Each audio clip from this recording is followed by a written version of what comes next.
Morning Uganda.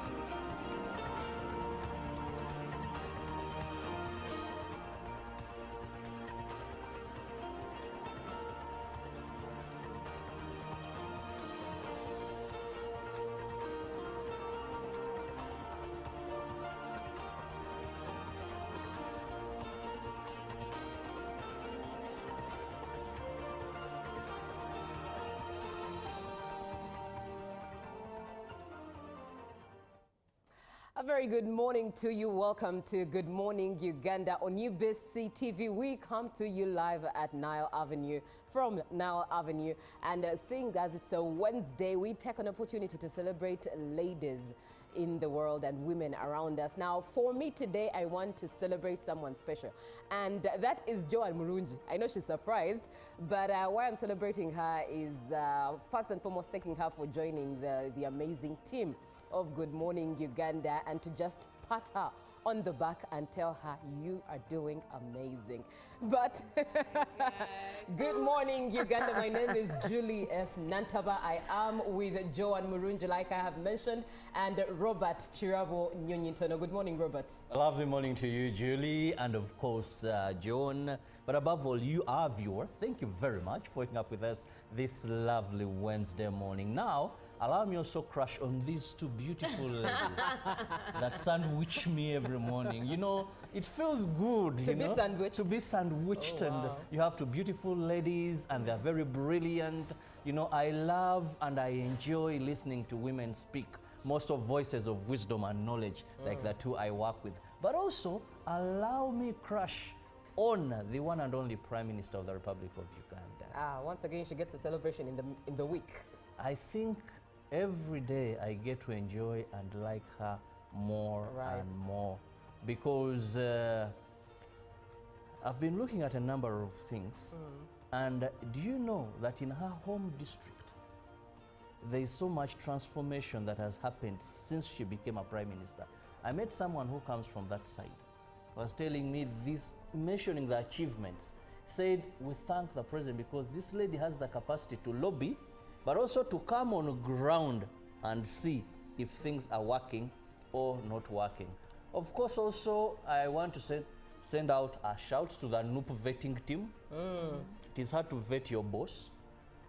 You know, yesterday I saw Louis Lubongoya, who is the Party Secretary General, come before the vetting committee.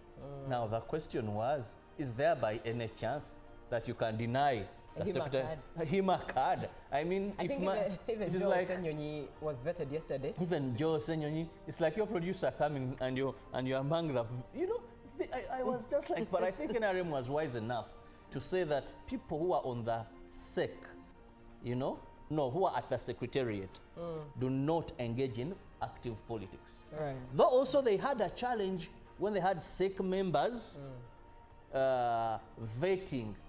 But the way they did it, if you were a member on SEC and you are competing for a position, you would not participate. You would move away during the vetting exercise to avoid conflict of interest. But it is still going on, and I can tell you anytime hell is breaking loose. And definitely looking for people forward who are not going to get the flag, Marende and Zahara Yurika. That is a hot moment everybody, I must say, is waiting for. How are they going to handle this? That is very true. Joan. Good morning, Julie. Good morning. Good morning, Robert. Good morning. Oh my gosh, you've taken me by surprise. Right. I felt like I was going to tear down a bit. And I'm like, oh my God, Julie, why? Oh, well, I love to put a smile on people's hearts. And genuinely. Really? Sincerely, in all honesty. I'm so humbled, Julie. Thank you so much. Good morning to you, our viewers. Yes, my name is Joan Murungi, and this is Good Morning Uganda. Right. Indeed. Now, in the interest of time, let's take a trip and look at what we have on the local scene. As Robert has already pinched a bit of what transpired yesterday with NUP vetting some of its candidates. Indeed, and we wonder, how is it possible to deny some people a card? But anyways, ours is to be on ground and bring you all the news as it transpires. Robert, what do you have? Well, let me begin with President Yoweri Kaguta Museveni, who pledged his full support to the Tororo Kingdom's ambitious agriculture and youth empowerment programs, describing them as a timely intervention to transform livelihoods at the grassroots level. The president met His Majesty King Oyo Nyimba Kabamba Igururukidi IV and his delegation at State House Entebbe on Monday, September 15th this very year. The Toro royal family was represented by the Queen Mother, Best Kemigisha, and Princess Ruth Komuntale Akiki. Others in attendance were the Toro Kingdom Prime Minister, Right Honorable Calvin Armstrong Romire, and senior government officials, including the Minister of State for Youth and Children, Honorable Baram Barugahare. Representing the kingdom's vision, the Prime Minister Romire outlined a robust plan targeting Toro's 9 counties with agriculture and youth-centered programs. The initiative includes the establishment of coffee and cocoa nursery beds, demonstration gardens, and hatcheries in all 9 counties. Hundreds of delegates from over 20 countries across Africa and beyond gathered in Kampala to open the opportunities for cross-border collaboration, knowledge sharing, technology transfer, resource mobilization across the continent in the field of engineering. The first UNESCO Africa Engineering Week and 9th African Engineering Conference hosted by Uganda Institute of Professional Engineers aims at bringing together engineers, academia, industry leaders, policymakers, students, and innovators across Africa. Representing the president at the official opening of the event was the Speaker of Parliament, Anita Among, who first toured the stalls of exhibitors who showcased the different innovations and technology. In his message read by the Speaker of Parliament, President Museveni implored the tremendous role played by the engineers in Africa. Museveni further urged engineers in the continent to establish a modern-led, science, innovative, and technology-driven society during this 4th stage of industrial revolution. Technocrats and experts are optimistic the conference will promote sustainable engineering solutions for Africa's development challenges, especially in the area of infrastructure, agriculture, education, and water plus food security.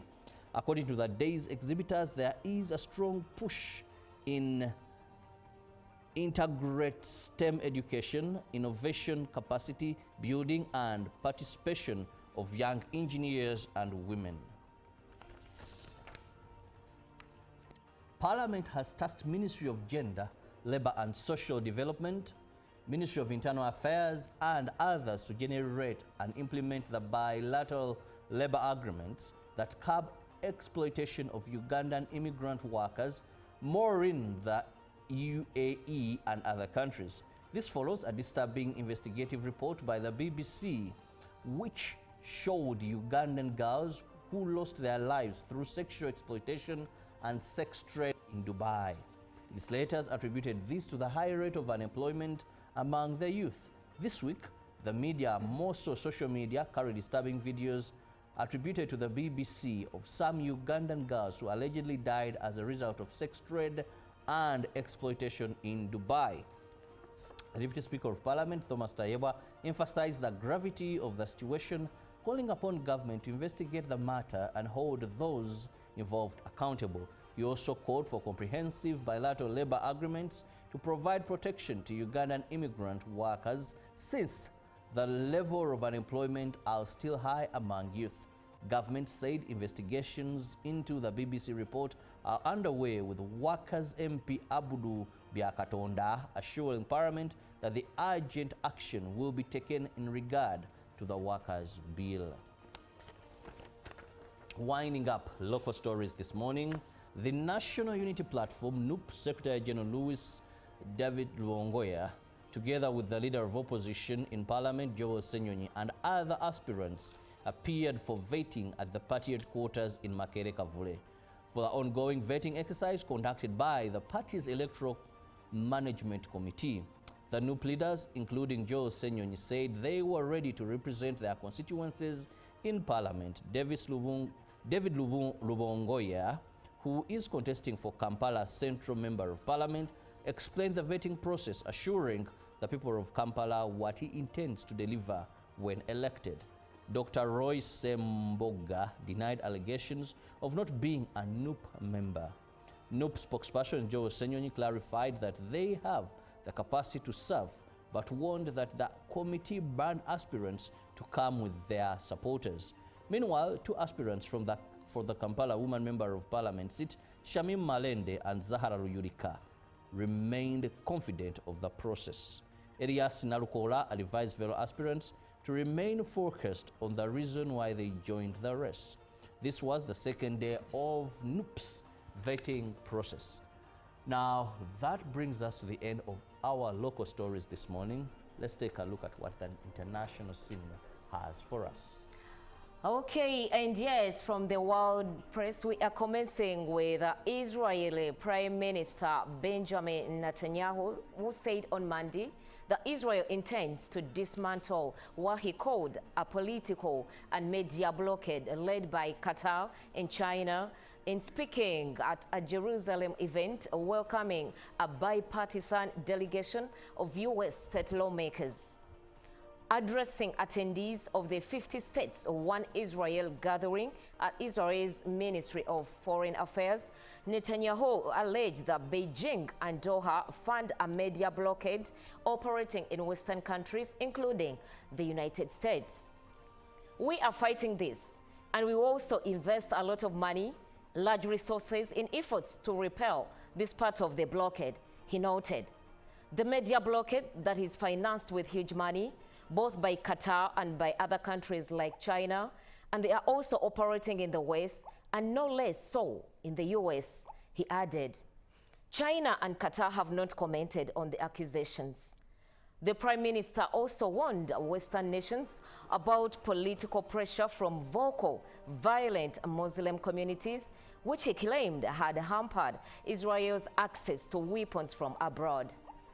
In the coming years, we will need to strengthen our own arms industries so that we have independence in armaments in the industrial capacity to produce them, and therefore we will break through this blockade, he stated.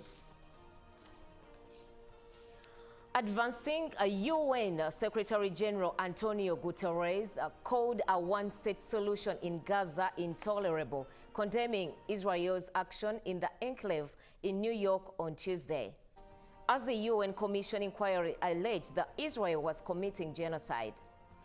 I think that Israel must understand that the one-state solution with the subjugation of the Palestinian people without rights is absolutely intolerable. And so the two-state solution remains the only viable alternative to preserve peace, Guterres said. It is not in the attributions of the Secretary General to do the legal determination of genocide. That belongs to the adequate judicial entities, namely the International Court of Justice, he added.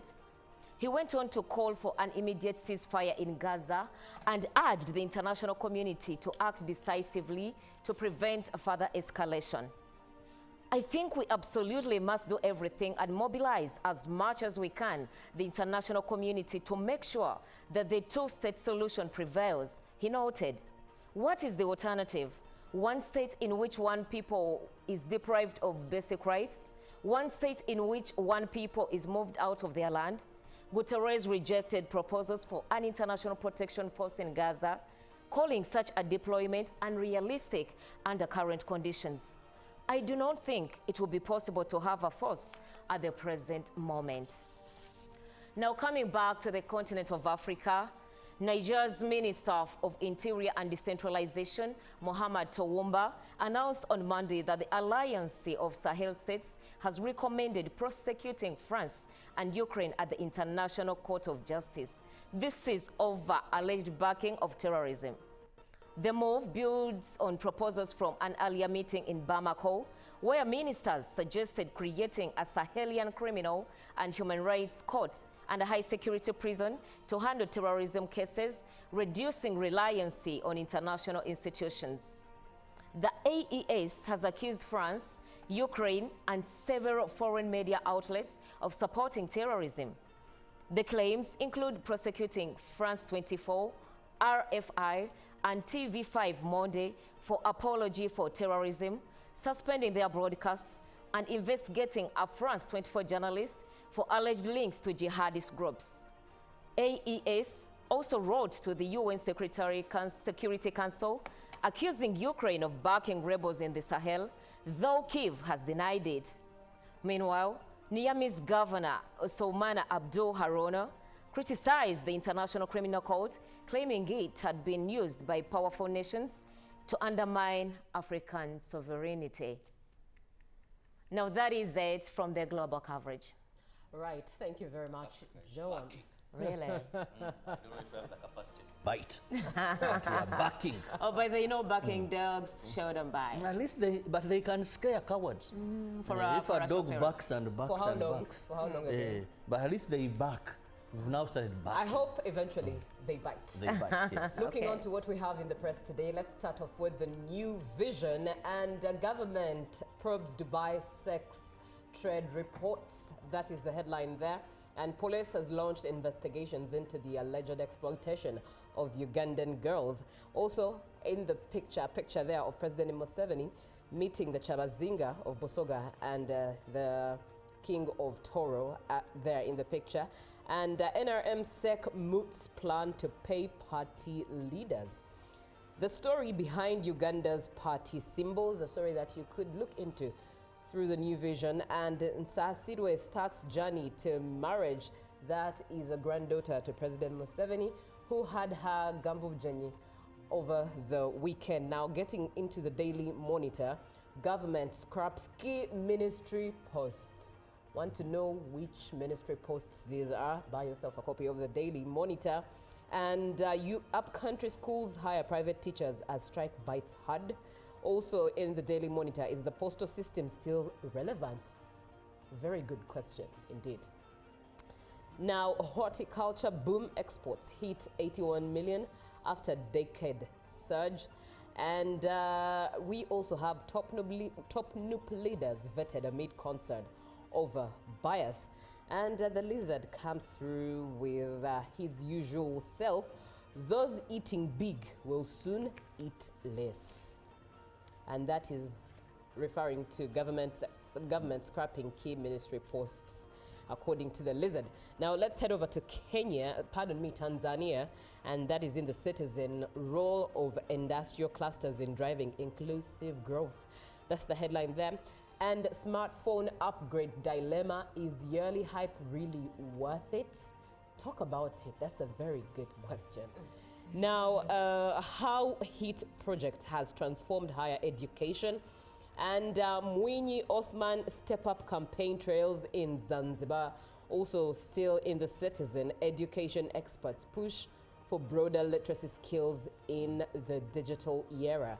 Now looking at the Daily Nation in Kenya, free school funds drop to 7-year low. That's the headline that we have in the Daily Nation. Cash crunch, the amount allocated per learner so far this year under the free day secondary education program has dropped to 15,614,000 out, that is shillings, out of the expected 22,244. An analysis of the disbursements shows, with schools scheduled to close at the end of next month, this would be the lowest amount since the Uhuru administration. Now, Faith makes history with fourth 1,500 global medal. Kenyans are really lighting and heightening the bar at Tokyo, Japan. And Justice Judge faults DPP in Oparanya graft case. And Ruto backs special economic zones to generate new jobs. Also police recruitment saga, MPs give 2-day deadline. 2 government agencies have until Thursday to agree and set hiring date. And that closes what we have today in the dailies. It's Good Morning Uganda. We are so pumped and ready to start your morning with gusto. But allow us also have a short break while you enjoy some music. Good Morning Uganda. Live from UBC Studios in Kampala, this is Good Morning Uganda.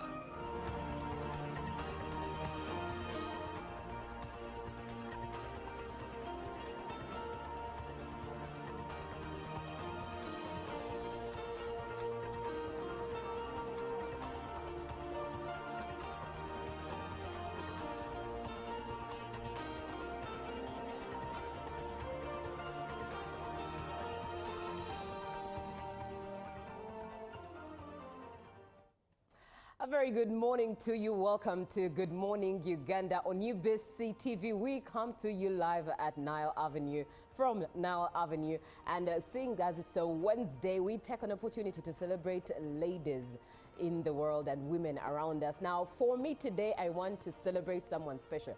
And that is Joan Murungi. I know she's surprised, but why I'm celebrating her is first and foremost thanking her for joining the amazing team of Good Morning Uganda, and to just pat her on the back and tell her you are doing amazing. But Good Morning Uganda. My name is Julie F. Nantaba. I am with Joan Murungi, like I have mentioned, and Robert Chirabo Nyonyintono. Good morning, Robert. A lovely morning to you, Julie, and of course, Joan. But above all, you, our viewer, thank you very much for waking up with us this lovely Wednesday morning. Now, allow me also to crush on these two beautiful ladies that sandwich me every morning. You know, it feels good, to be sandwiched. To be sandwiched. Oh, and wow. you have two beautiful ladies, and they're very brilliant. You know, I love and I enjoy listening to women speak, most of voices of wisdom and knowledge, like the two I work with. But also, allow me crush on the one and only Prime Minister of the Republic of Uganda. Once again, she gets a celebration in the week. I think every day I get to enjoy and like her.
Conference 2025 on Thursday 18th September at Kololo National Celebration Grounds to celebrate our achievements to date. The conference will be graced by His Excellency Yoweri Kaguta Museveni, President of the Republic of Uganda, as chief guest. The highlight will be the launch of the National Cooperative Savings and Credit Society Limited, a precursor to the National Cooperative Bank. Come one, come all. Exercise can't be sustained. Eating can't be stopped. It's even harder to lose weight Come and give it a try. Ginshikang L-carnitine chromium capsules. Plant extract, scientific ratio. Take 3 capsules each time. The active ingredient accelerates fat burning,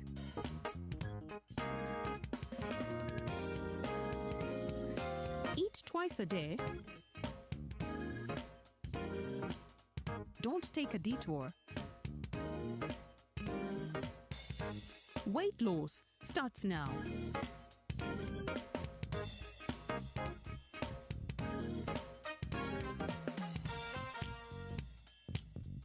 Ginshikang L-carnitine with chromium capsules helps you stay in shape.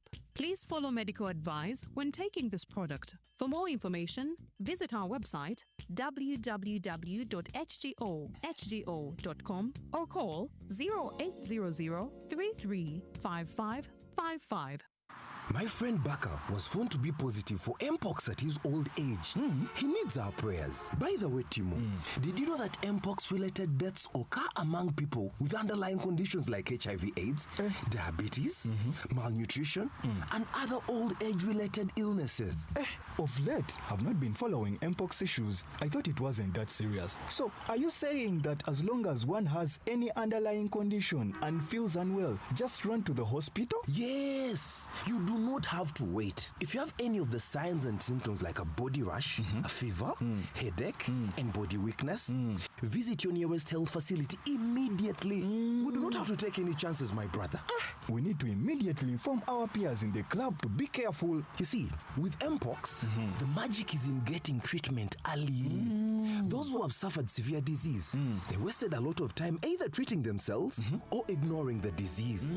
Save your life. Seek treatment early. Only from professional health workers whenever you feel unwell. For more information about Mpox, call a Ministry of Health toll-free line on 0800 1066 or send a free SMS to your report on 8500. This message is brought to you by the Ministry of Health Uganda with support from UNICEF, WHO, and its partners. Taxation is a bit complicated, and the only way to demystify it and make it as easy to understand and to comply with is through engagement. Is there a limit to the number of cars a returning citizen is bringing into Uganda? Who has paid the excise duty on this water is not the supermarket which has sold you this bottle at 1,000. It's not the business. It is the man who is going to drink this water. We strongly believe that it will only be through such constructive engagement that we'll be able to broaden our tax base and build our country together. Buza Commissioner. Now you can get direct answers. Send your tax-related questions via WhatsApp or SMS to 0790-141-887, and the Commissioner General of URA, John Musinguzi, will personally address them. Tune in to UBC News Tonight every Monday and Wednesday for expert insights and clear explanations. Buza Commissioner. Live from UBC Studios in Kampala, this is Good Morning Uganda.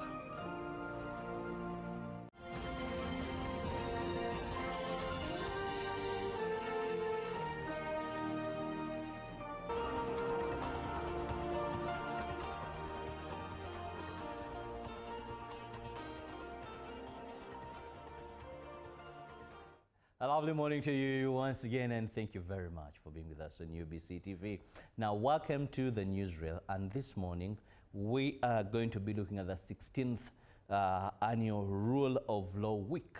Now, I don't know if you've heard of this. Well, I'm not the best to discuss it because I have a competent person, that is Isiko Arthur, who happens to be the Treasurer, Uganda Law Society. Most welcome. Thank you so much. Good morning, Uganda. My name is Isiko Arthur, the Treasurer, Uganda Law Society. I work in what we call the Executive Council for the Uganda Law Society, headed by the President, Isaac Semakade, and Council. We have so many council members from the various regions, including the Vice President of Uganda Law Society. Basically, like my host has said, we are having what we call the 16th Annual Rule of Law Week. Basically, this is a week where we try to derive the mandate of Uganda Law Society which is provided for under Section 3 of the Uganda Law Society Act. For those who do not understand what Uganda Law Society means, it is a body of lawyers. It's a national bar association of lawyers throughout the entire country, that is Uganda, that basically is charged with the mandate to advise government and ensure that the rule of law prevails in this country. And basically, with rule of law, we mean that governance and policies should abide by the laws that have been put in place or that have been put in the various codes or acts of parliament of this country. So basically, we are doing what we call the 16th annual Rule of Law Week that has been ongoing for almost 16 years. We have been commemorating this week for 16 years, where we try to remind, we try to re-establish and stamp that all governance issues in Uganda should be based on issues concerning the rule of law. Yes. Now, well explained the background to this week. Now, what are some of the areas that are going to be areas of focus in this week? Because when you talk about the 16th annual Rule of Law Week, it means there are a number of events lined up. Yes. Basically, the 16th Rule of Law Week will run between the 15th of September, the week, this week that we are in. The activities began almost on Saturday, but officially it was Monday, running up to Friday this week. And the highlight of this week will be the Memorial Day, the Sam Njuba Memorial Day, which will be happening tomorrow, this week, where the chief guest is His Excellency, the President of Uganda, who will be officiating over the Memorial Day of the late Sam Njuba. For those who may not understand, we chose Sam Njuba because he's a beacon of rule of law. Yes, he was a former, for those who may not understand, he was a former Minister of Justice. He was the former Attorney General of Uganda, and also a former President of Uganda Law Society. So we matched this up with this entire Rule of Law Week, where we are always advocating for issues like access to justice, integrity, and transparency in all issues that are done by the various institutions of government. So basically, this entire week, we are focused on quite a number of issues, but one of the issues that we have really put focus on is the issue of the backlog in the various court jurisdictions. This week on Monday, we were in Masaka. Our Vice President, Mr. Anthony Asimwe, was in Masaka, where we were hosted by the judicial officers headed by the regional judge of Masaka, who officiated and welcomed the Vice President of Uganda Law Society, where we held a number of stakeholder meetings with the Member of Parliament of Masaka region, the judiciary, the Masaka region, police and prison departments, where we re-echoed the issue of rule of law. You will understand that some of the challenges that have been faced by the citizens is the issue of access to justice. And even those who struggle and find a way of filing their matters in court have always had that challenge of backlog, where people actually say that I filed my matter, but it has taken almost 5 years, and I haven't received justice. Yes, so we have tried to re-echo and make that hope and that promise to the various citizens of this country through our various initiatives. For example, if you look at our pro bono or legal aid system that we have in Uganda Law Society, where we ensure that we give free legal services to all those people who are unable to actually pay. But how much can you do? We have various legal aid clinics across the country. Yes, we have clinics in Arua.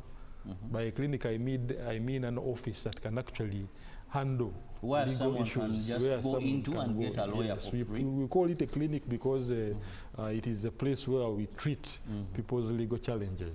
So we have various offices across the country.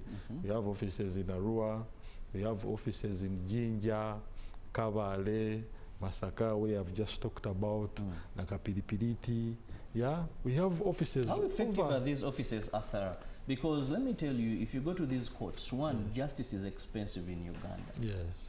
Getting a lawyer, getting someone like you to come into a case, the cheapest you can get just appearing in court, I think a day, the cheapest if ever is 50,000. Yes. Now, how many Ugandans can afford 50,000 every appearance of the lawyer? Whether he has done much or nothing, you know, I said the cheapest you can get. Yes. Now, yet when you go to courts, I don't know if our crime rates are high or we don't know how to solve things easily. There are a lot of people. Yes. When you see these prison buses, and all these at least require a lawyer, maybe many of them. Though there are some cases where even without a lawyer you can't sort it out. Now, your pro bono services, how deep are you on the ground? Because I assume you're very thin on the ground. Yes. The truth is that we are so entrenched on ground.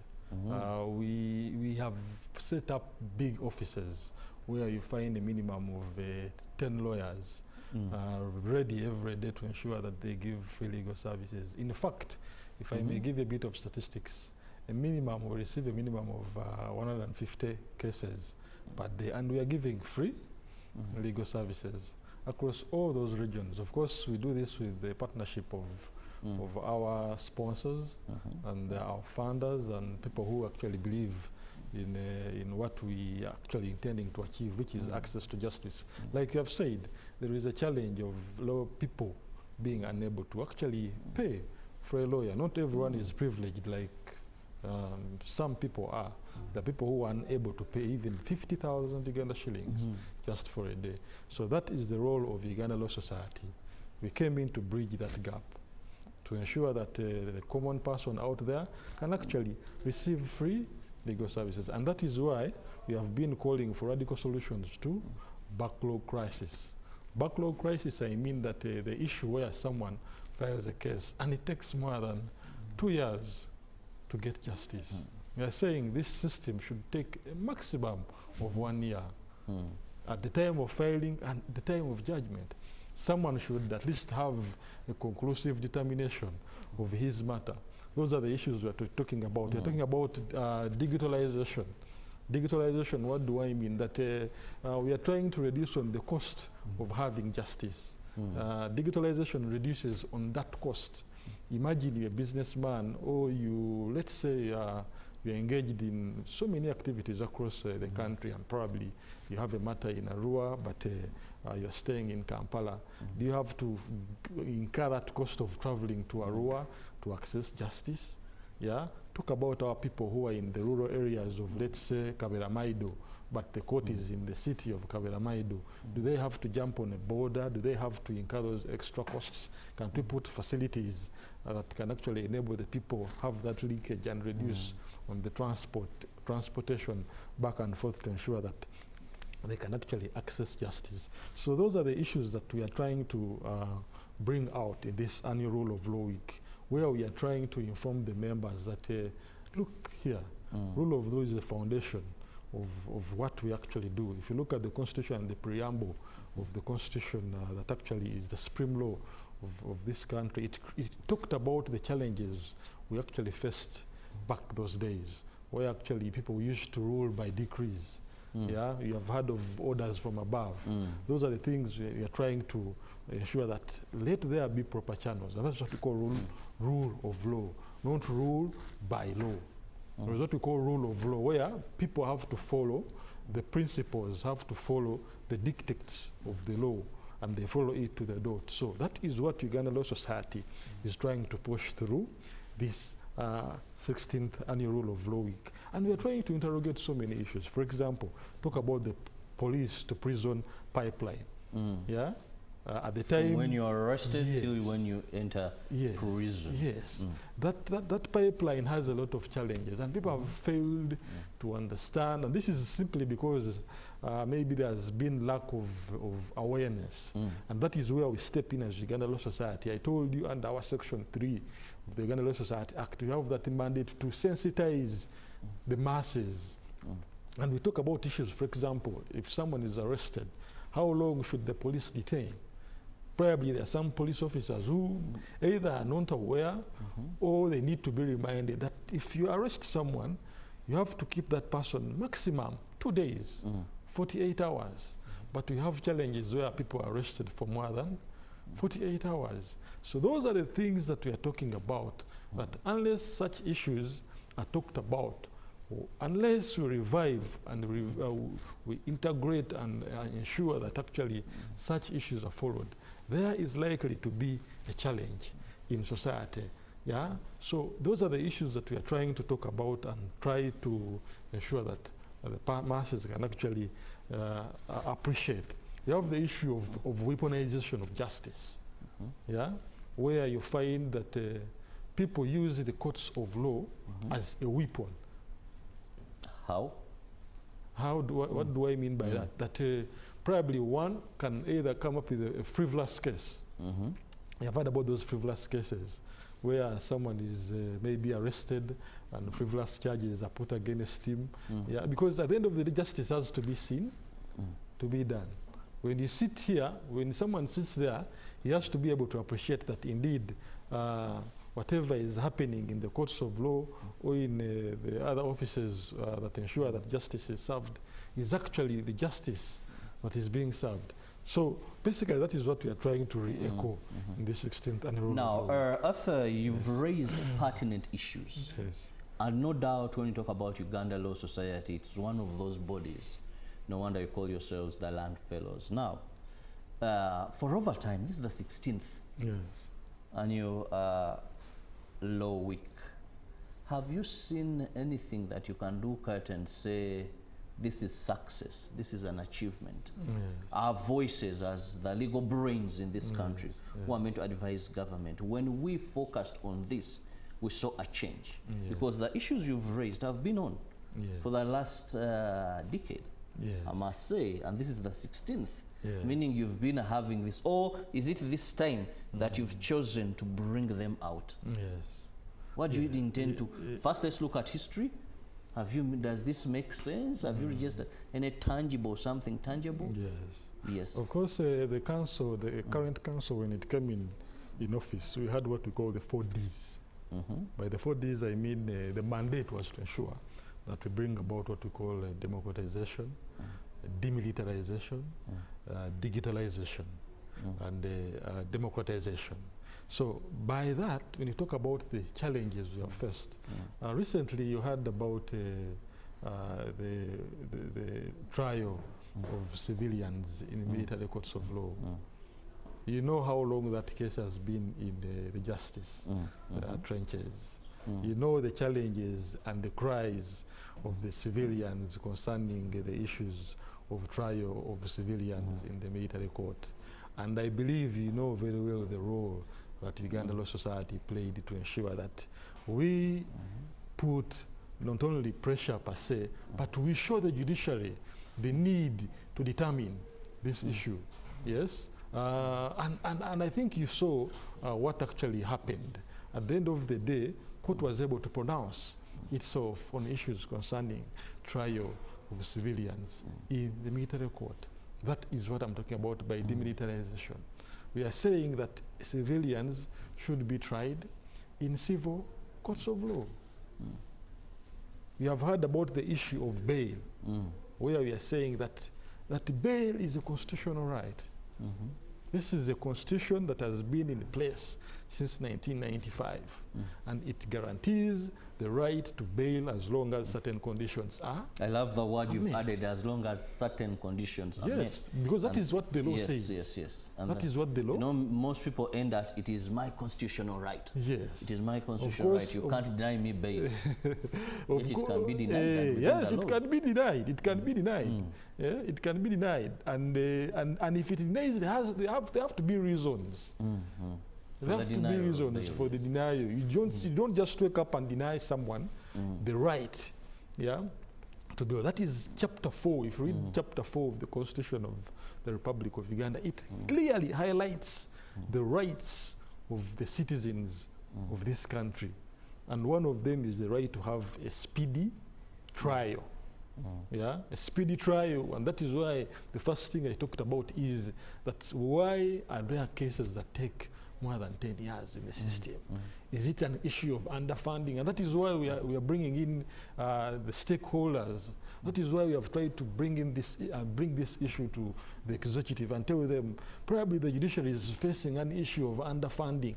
Yes, the Chief Justice already says we are underfunded, we need more judicial officers. And we believe the Chief Justice is right. Yeah, there is underfunding in courts of law. So we are encouraging the government, we are encouraging the Attorney General, we are encouraging the Minister of Justice. Can we channel more funds in that area? Because recently there was a report that was made that in the commercial court alone, the commercial court is that court where commercial business disputes are being handled. In that court alone, a total of 50 trillion shillings is stuck there. Is stuck there. Why? Because determination of issues has not happened. And the judicial officers will tell you, but we are underfunded. Yeah, we are few. And it is only Uganda Law Society that can come out and say this without fear or favor. Yeah, the judicial officers might never bring it out as openly as I am bringing it out. But these are discussions we want to bring. These are discussions we are putting on table. We are meeting very many stakeholders. Yeah, we are meeting the local council authorities in this country to pick the mind of the person who is on a ground level. Yeah, to pick the mind of such people. We are meeting with members of parliament. I've told you we met with the members of parliament in the Masaka region, where we are picking some of those issues. Why we chose Masaka especially for Monday is the issue where there were very little in fact, they were supposed to have two judicial officers, but at that time there was only one judicial officer, and it had taken quite a number of time without actually putting or replacing the judicial officer who had actually, I think, gone on study leave. So it had a way where it was affecting access to justice in the people in Masaka. And we talked about it, and I'm so happy, and we are so happy as Uganda Law Society that the judiciary was able to listen and even provide an explanation. So that is what we are talking about when we say that we are doing what we call the 16th annual Rule of Law Week. This is not something that should remain in just a week where we talk about things that have happened concerning rule of law and they end in this week. Yeah, we are highlighting them. We are just highlighting them for this week so that people can understand what we actually do throughout the entire year. This has happened. So how are you going to crown the week? Yes. The crown of the week is the Sam Njiwa Memorial Lecture Day.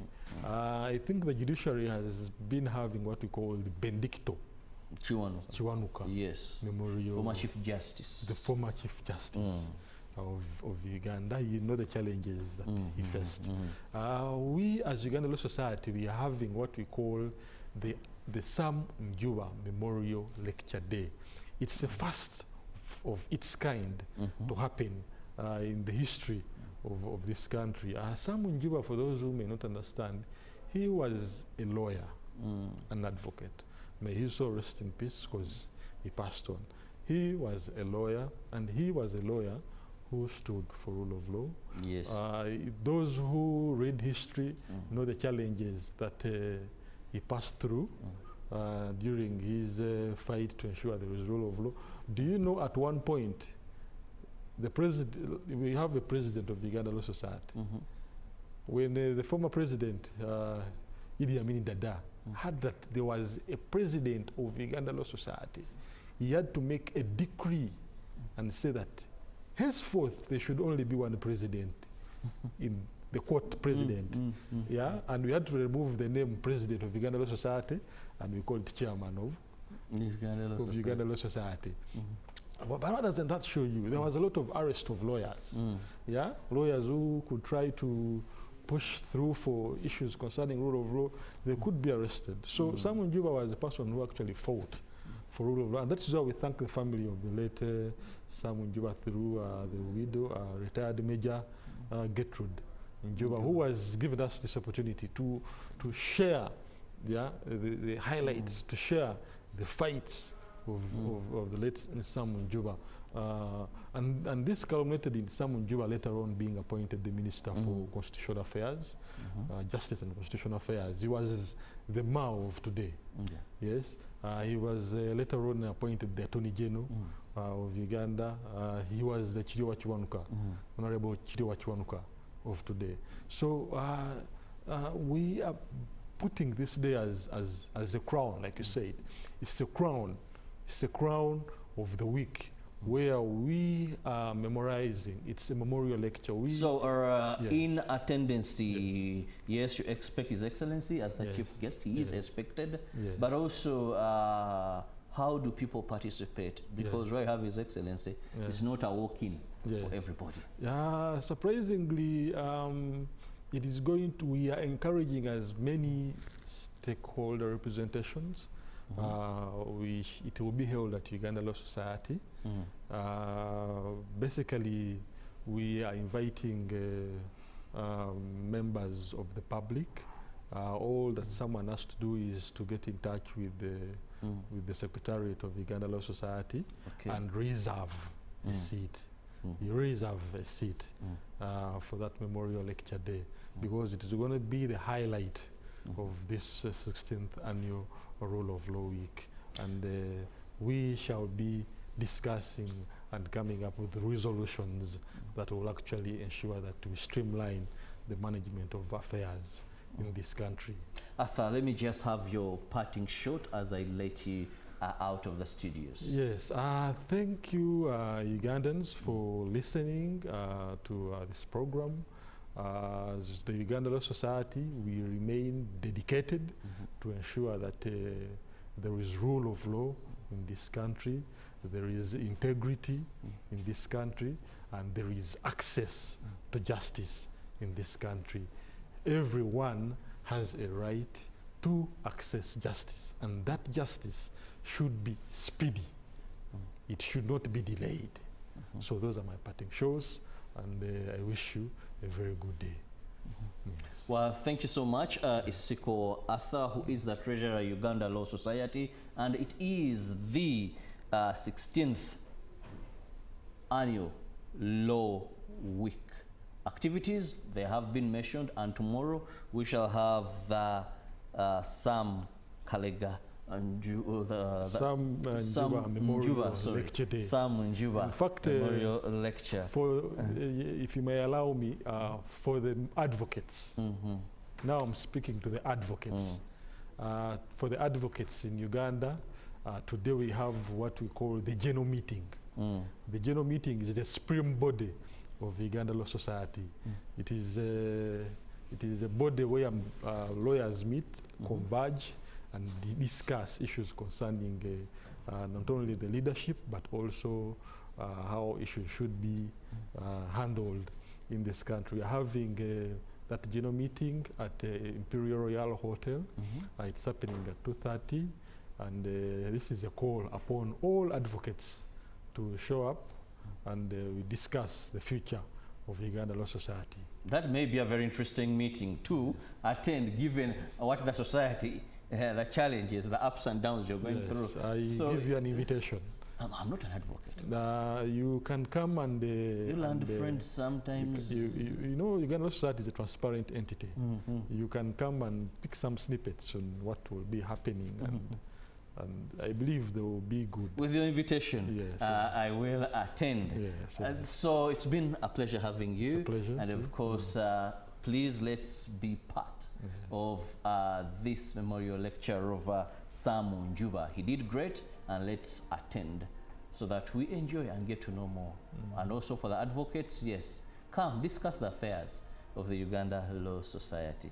See you in the next hour. We have business, then Julie will be here with the agenda, Ruben with sports, and I'll return with Good Morning Uganda Extra. Keep it with us.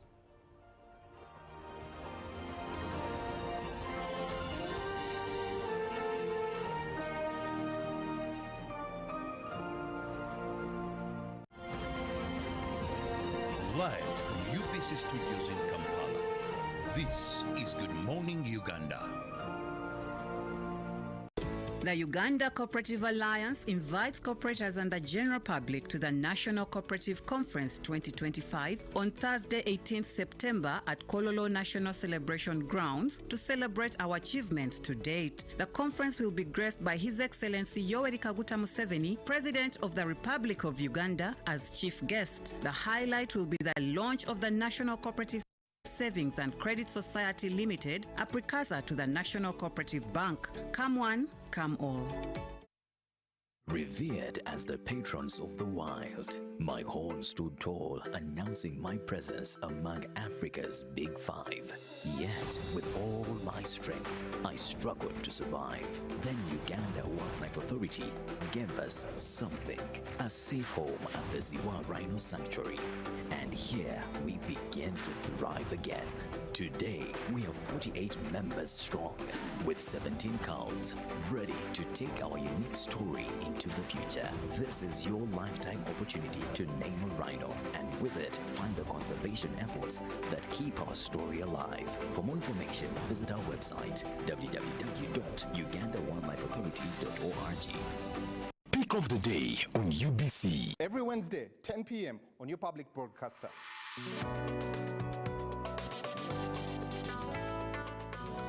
Was brought to you by I'll call you every day, yeah, yo, baby, don't know. You can now get all the Chibuzi out with MTN voice bundles. Call all networks, Kubei Dondoro. Buy a 25-minute voice bundle for only 1,000, or buy any daily voice bundle of your choice. Dial *100 *21# and select daily, or use the My MTN app. When we talk together, we are unstoppable.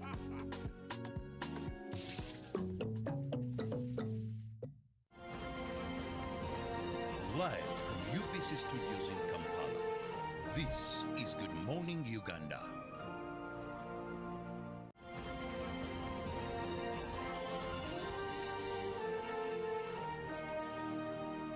brought to you by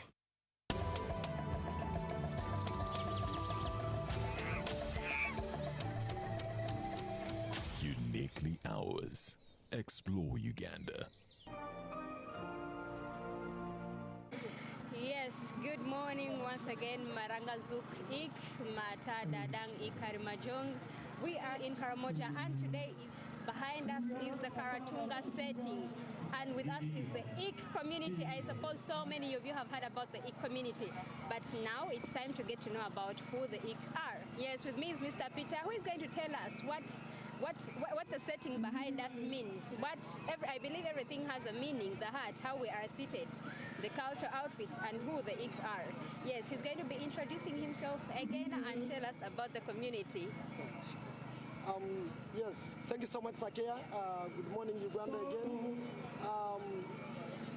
This is the Ik setting up. So the Ik are known to be the small minority tribe residing within Uganda on the extreme northern side of the country, in the district called the Kabong. This small community of about 10,000 people, according to 2014 census population counting. So they reside in the landscapes, Rift Valley escarpment of Timu, Moringole, and Kamion. Who are they? They speak their own language, fruit hunter-gatherers. They depend on herbal medicines, traditional foods. On the crops, you can find the maize, as you see, they stand up there. The foods, so I said the maize, traditional abo greens, and fruits. And fruits. Honey, if you want one of the best honey in the country, please spend your time in and the come and community. The Ik community. Traditional dances, so the dances are not like the ones of the Karmojong. You've been there. Yes. So this time around, you jump and then the lady slides you over. So if you fall down, meaning you are weak. If you look at the dressing as well, like the lady there, so the beats are a bit an assimilation of the Turkana Karmojong. However, this is because of the modern Tasha beads. So the traditional one could just be a small height covering the private body like a woman, men walking naked or covering themselves in lips sometimes. At the moment, we designed this booth to showcase the world, to showcase the country, to showcase the destination that the Iki people are here. You need to learn about them. You need to know about them. If you left for Kampala, 570 kilometers away, on the extreme northern side, against the park between Uganda, Sudan, and Kenya is where the Ik are. Example, if you want to greet in the morning, you say Marang. And then if you want to reply, you say Marangazu. So it is opposite to the Karamojongs that you've known, like Mata and all that. Yes. So please, we encourage everybody, all the travel influencers, destination marketeers, please. Come, share your memories, come learn about the Ik people, you see the house, come interact, please. Let's learn about them, and this is one way we can promote the indigenous communities. Yes. What is the one outstanding thing that is in the Ik community that you will not find in the other cultures in Karamoja? One is the traditional settings of the huts. You look at this hut here. Yes. So the grazing starts all the way from the ground. And the hut is not all that round. It extends again behind. Okay. May not only be the one other thing is the language. You can't find it anywhere. The location where they are, I think is one of the most people that are the first to see the sun, if I may say. And I don't want to cheat exams for you, you have to be in there. Okay. So that's one other thing that you can't find anywhere else. Let me have the most quality honey. Orange golden honey, Sakea, is found in the Iki community. Yes, so those are one of the unique gems that somebody can put in their bucket list when you think about the Iki people. When you talk about honey, does that mean they are beekeepers? Yes. There is a beehive the other point. So typical beekeepers. Yeah, that okay. So I'm telling them in the language. So the best honey you could get, typical beekeepers, fruit and hunter gatherers, and purely farmers. So no pastoralism. Yeah. I believe these have a similarity with the Batwa community, being that these feed on fruits and then the vegetables. What more can we get to know about this setting? The fact that we are seated on animal skin, is it the same animal skin you'll find in the other cultures of Karamoja? Yes. Now the animal skin, the Iki community trade it with the Karamojongs with their maize. So you, say example, you take like 2 sacks of maize, you get the animal skin for sleeping. The way we store the maize, look at that maize stand there. It's typically unique for the Ik. The dressing, as you see, the foods are more residing on wild vegetables, beans, maize, no meat, no milk. You know, the structure, like I said already, is typically different. We don't make like a big setup of houses like the Karmajong. So this time around is one man with his children and his wife. So the setting is dotted and is spread along the escarpment. Is it also called the Manyata or it has a different name? Yeah, you could call it the Manyata actually. So yeah.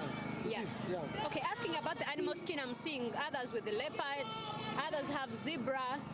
Which animal skin is in the Ik community? Now, the other term is a species of an antelope. I really don't know. Antelope. It looks like more an anelan. Actually, anelan. So it is the other term. Okay. Yeah. So that is the other term. But they are really conservationists. In fact, something I never talked about is these people cultivate on the conservation zones of National Forest Authority and the park. So normally they do buildings or houses and gardens under the forest. You can only get the dead wood for fire, example. They don't cut the trees. So in fact, in Karamoja, would you say the best place you could get with still the original authentic forest is where the Ik are. So they are typical conservationists in nature. Yeah. When you talk about that, most people think Karamoja is a desert. But when you say these people don't cut down trees, meaning you'll find a whole different climate when you go to the Ik community. Exactly. Yes. So because of that practice, The ik on the extreme northern Uganda in Kabong, I said, actually even have 2 seasons. So opposite to the ones in Moroto, Amudat, Kabong, because of their climate and the trees they keep around. Example in Morumole, this time people are harvesting as well as planting another food again. So because the weather there is conducive, there's a bit some sufficient rain to sustain the community.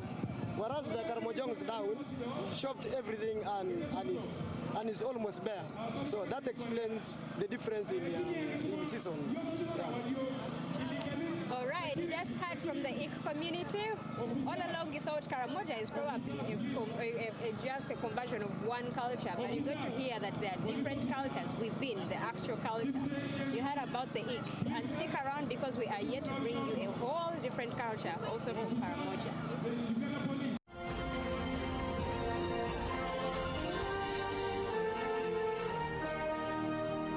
Brought to you by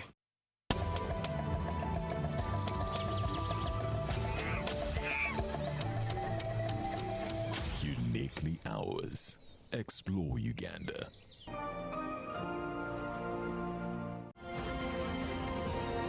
Live from UBC Studios in Kampala, this is Good Morning Uganda.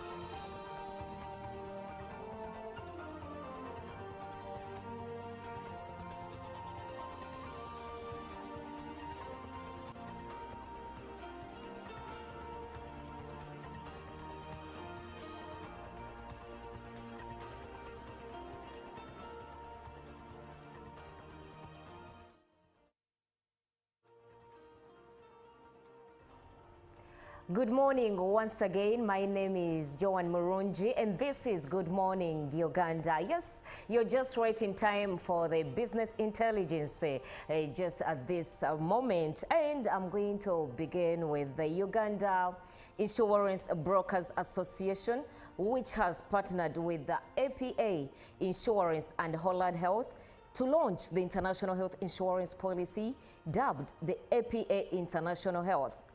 This international insurance policy targets international employees and routine travelers with linked connections across different countries. The APA International Health Insurance Policy has an initial premium of $75,000 per year and targets to cover international travelers and employees. Uganda Insurance Brokers Association and APA Insurance Company Limited and Holland Health to enhance health insurance for people while enhancing inclusion by absorbing safety and third-party response.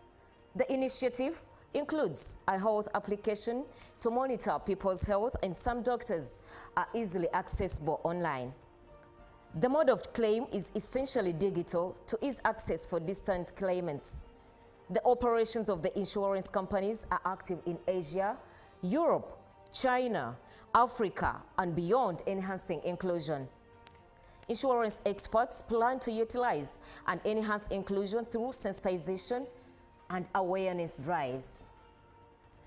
Moving on to another business intelligence, Ugandan young innovators have returned home from South Africa and received a hero's welcome at Entebbe International Airport.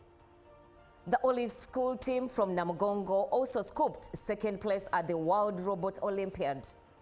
Their journey of innovation and learning now sets course for Singapore this November. They emerged from the general arrival lounge of Entebbe International Airport while returning from South Africa, where they represented Uganda at the World Robots Olympiad in South Africa, becoming second. The innovations in robotics were so unique that the moment called for celebration. The milestone making inevitable the drive to Olive School in Namugongo, where the story began and still continues. The reception from fellow pupils was amazing and memorable. To the school principal, Richard Omumwa, The journey towards securing a bright future for these children has just begun. As they await to present the same in November 2025 in Singapore, the idea resonates well with the Ugandan government's emphasis on competence-based learning. In forging forward to the other story, the mechanics and garage owners in Nakawa division have been urged to form savings and credit cooperative organizations in order to benefit from government wealth creation programs. The call was made by Senior Presidential Assistant on Government Programs, Yigat Sachamkama, during a meeting with garage operators in Nakawa. The engagement is part of ongoing government mobilization of urban groups to extend economic empowerment beyond rural areas. Chisachomkama told the mechanics that President Museveni remains committed to supporting Ugandans, those only who are organized and transparent in their operations. Local politicians and security officials pledged to work with the mechanics to ensure a conducive environment for their businesses. The mechanics noted that forming circles will help them access government support and strengthen unity and cooperation. And now, advancing on to the forex rates today, as of 16th September 2025, the US dollar was buying at 3,499.86 and selling at 3,509.86. And by midday, the US dollar was buying at 3,497.73 and selling at 3,507.73. And by the closure of the day, the US dollar was buying at 3,495.95 and selling at 3,505.95. The Great Britain pound was buying at 4,760.78 and selling at 4,774.40.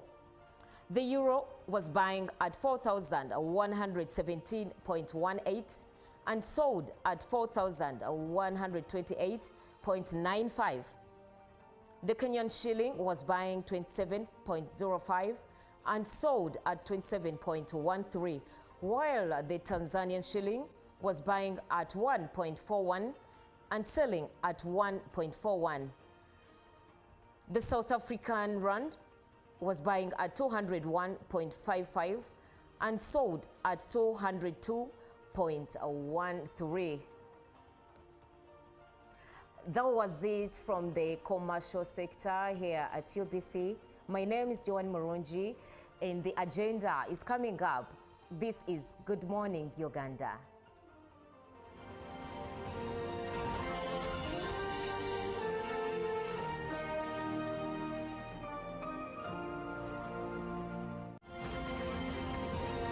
Live from UBC Studios in Kampala, this is Good Morning Uganda.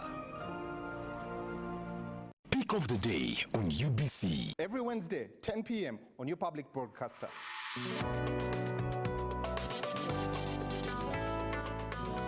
Was brought to you by I'll call you every day, yeah yo, You can now get all the chibuzi out with MTN voice bundles. Call all networks Kubei Dondoro. Buy a 25-minute voice bundle for only 1,000 or buy any daily voice bundle of your choice. Dial *100 *21# and select daily or use the My MTN app. When we talk together, we are unstoppable.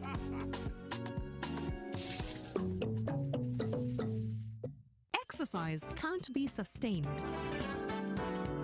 Eating can't be stopped. It's even harder to lose weight. Come and give it a try. Genshikang L-carnitine chromium capsules. Plant extract, scientific ratio. Take 3 capsules each time. The active ingredient accelerates fat burning,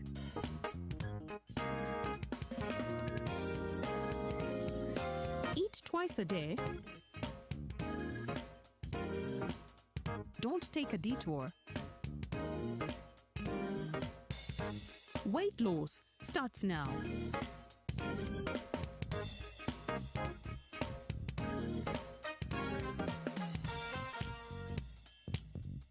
Ginshikang L-carnitine with chromium capsules helps you stay in shape.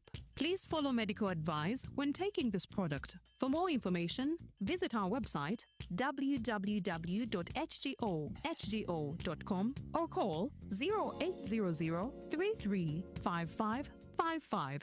The Uganda Cooperative Alliance invites cooperators and the general public to the National Cooperative Conference 2025 on Thursday, 18th September at Kololo National Celebration Grounds to celebrate our achievements to date. The conference will be graced by His Excellency Yoweri Kaguta Museveni, President of the Republic of Uganda, as chief guest. The highlight will be the launch of the National Cooperative Savings and Credit Society Limited, a precursor to the National Cooperative Bank. Come one, come all.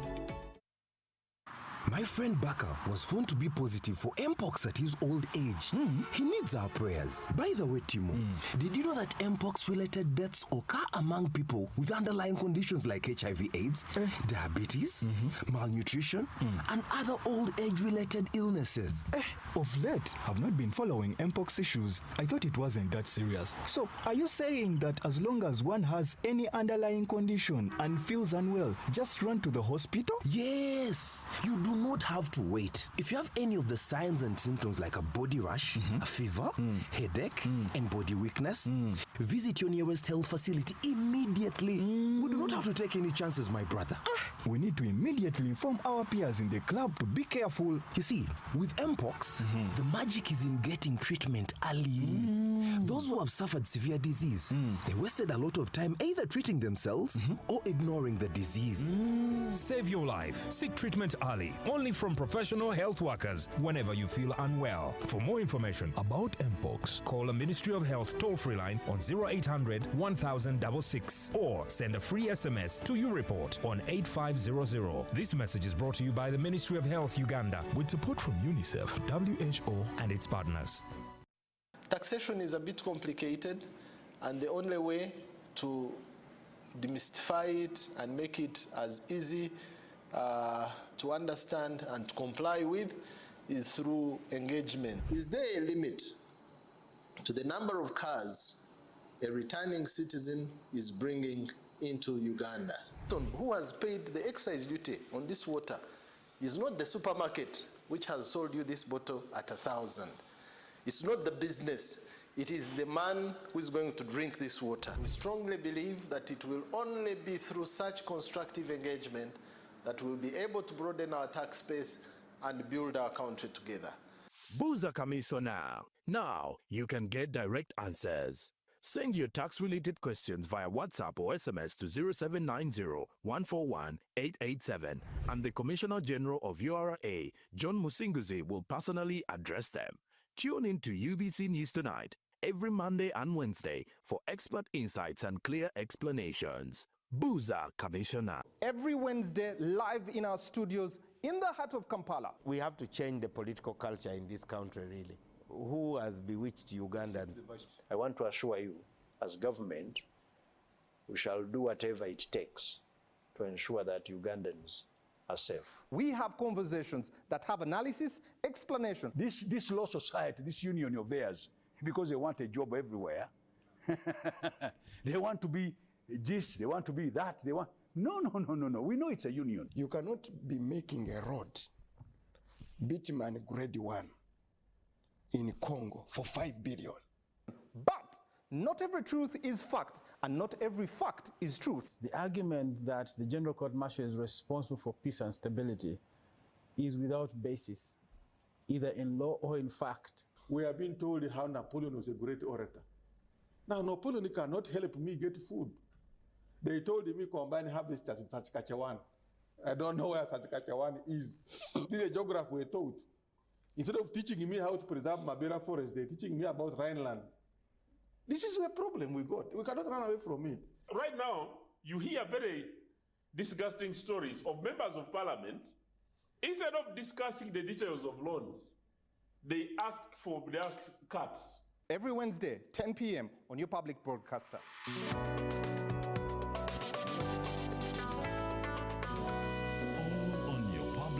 broadcaster. UBC, inspiring Uganda. Pick of the day on UBC. Every Wednesday, 10 p.m. on your public broadcaster.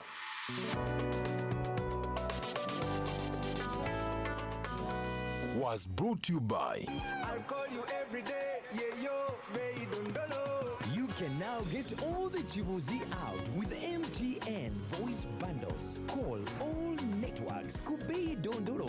Buy a 25-minute voice bundle for only 1,000 or buy any daily voice bundle of your choice. Dial *100 *21 hash and select daily or use the My MTN app. When we talk together, we are unstoppable.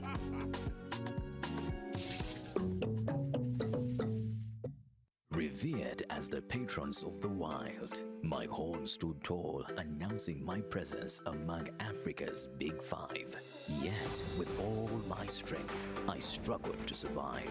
Then Uganda Wildlife Authority gave us something, a safe home at the Ziwa Rhino Sanctuary. And here we begin to thrive again. Today, we are 48 members strong, with 17 cows, ready to take our unique story into the future. This is your lifetime opportunity to name a rhino, and with it, find the conservation efforts that keep our story alive. For more information, visit our website, www.ugandawildlifeauthority.org. Live from UBC Studios in Kampala, this is Good Morning Uganda.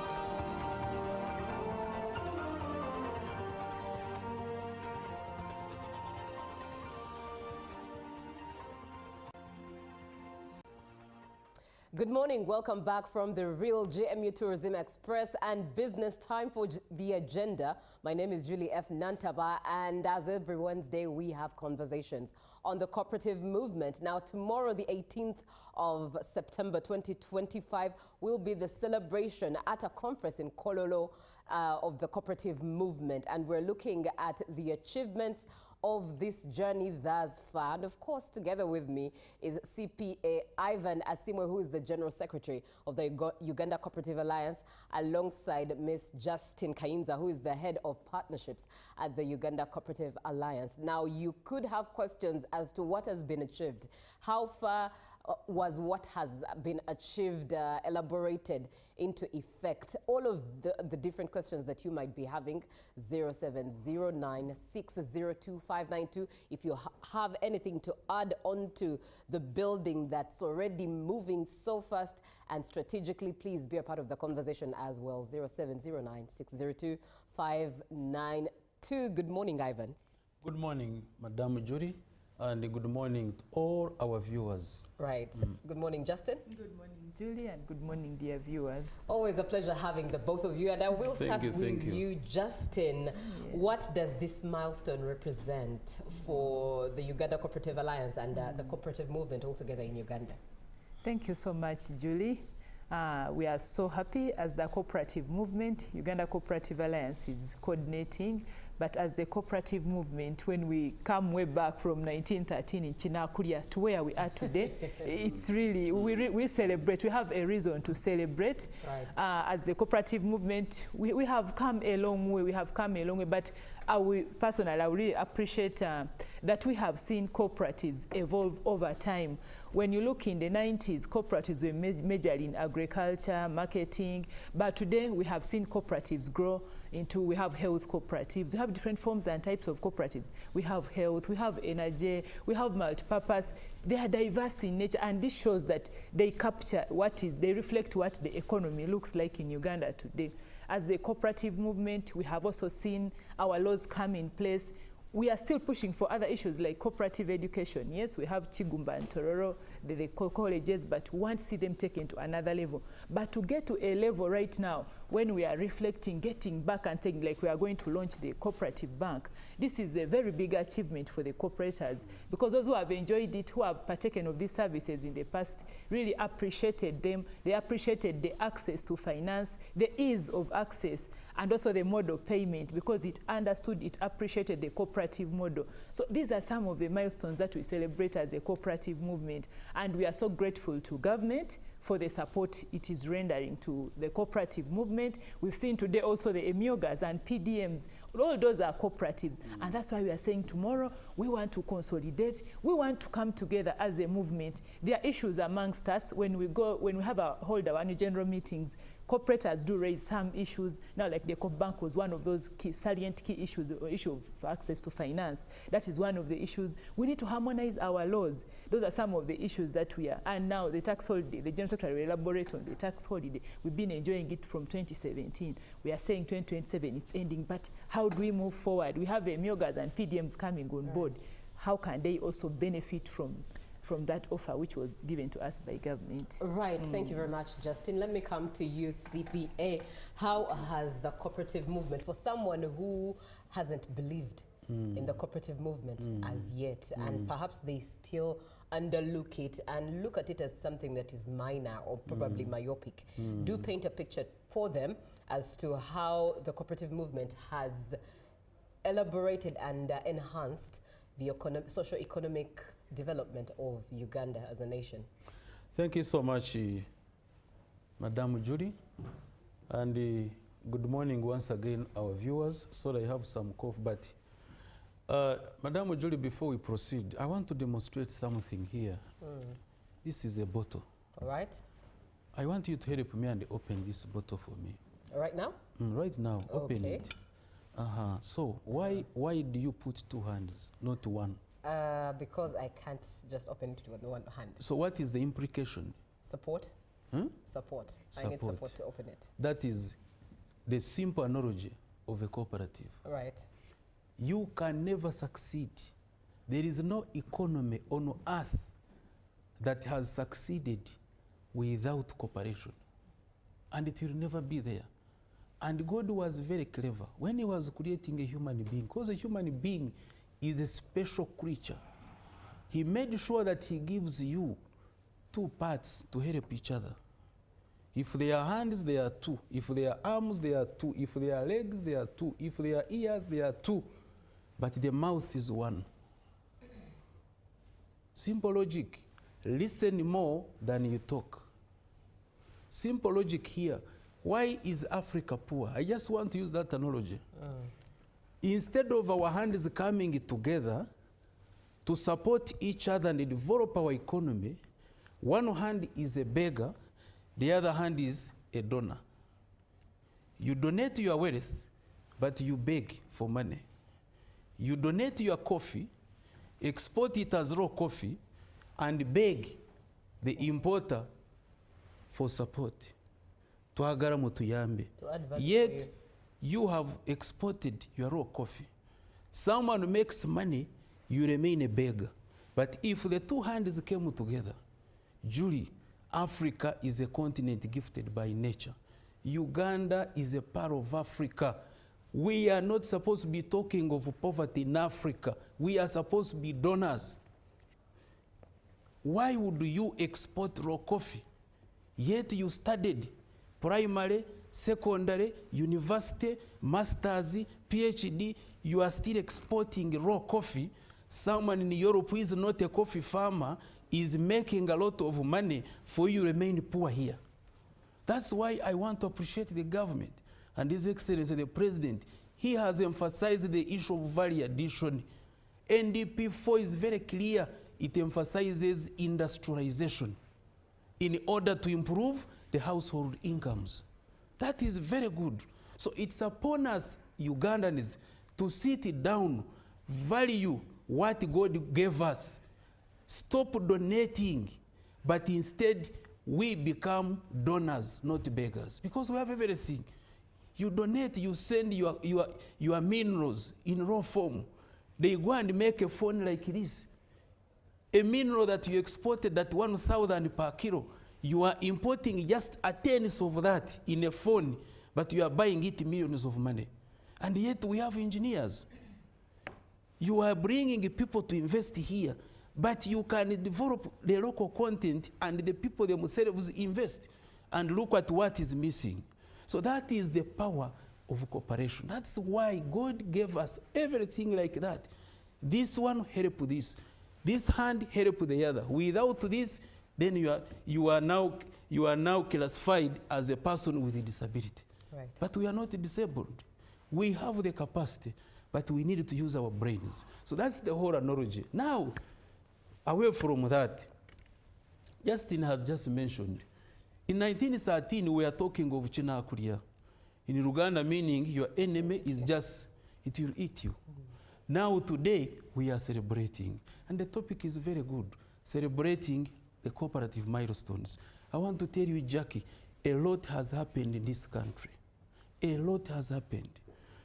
Because when these cooperatives, when China Korea started in 1913, the colonial government then was not happy because they wanted to continue exploiting us, taking those raw materials. So finally, the farmers tried even to come up with the law in 1935, but the middlemen were very organized and they didn't want them. Until 1946, when they came up with the first cooperative ordinance, but even which ordinance was bad, it was not favorable to the cooperators. Remember, this revolution was started by 4 farmers. That side, by then it was Mubende district, but now it is Chiboga. So eventually, 1946, a law comes up, but a bad law. These guys insisted. They pushed the government. They petitioned the government of Andrew Cohen. He set up a committee of inquiry in 1952.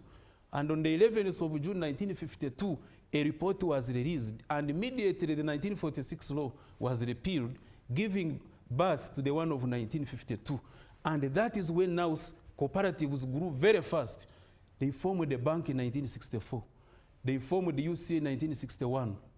And then, but the bank eventually closed on the 19th of May, 1999. According to Bank of Uganda, that the bank was undercapitalized. Now, why are we celebrating this bank today? The bank provided affordable and appropriate finance, especially to farmers then, who were cooperators. But all of that was missed when it was closed. So today we are very happy that the bank is born, but we started it as a tier 4 because it's not easy to start a commercial bank onset. You need infrastructure, you need human capital, you need financial capital, you need experts, which we can't afford. So we have given it time to grow like a child. So, and that's why we are calling it a National Cooperative Savings and Credit, a precursor of the cooperative bank. Right. That is the journey we are on. And it will be launched tomorrow by His Excellency the President. And I want to thank the President. He has done his best. He has championed the cooperative movement. I want to thank General Saleh. General Saleh even appointed a committee of elders to help UCA and the cooperative movement to bring brains, because wisdom, age is wisdom. Right. People like Professor Suruma, people like Mr. Charles Kabuga, others, Dr. Porekap and others, there's many, a team of around 10 people. Professor Maurice Ogongela Tigo, that team, we have sat together and incubated this thing, and finally, we have the cooperative bank. I want to thank the steering committee.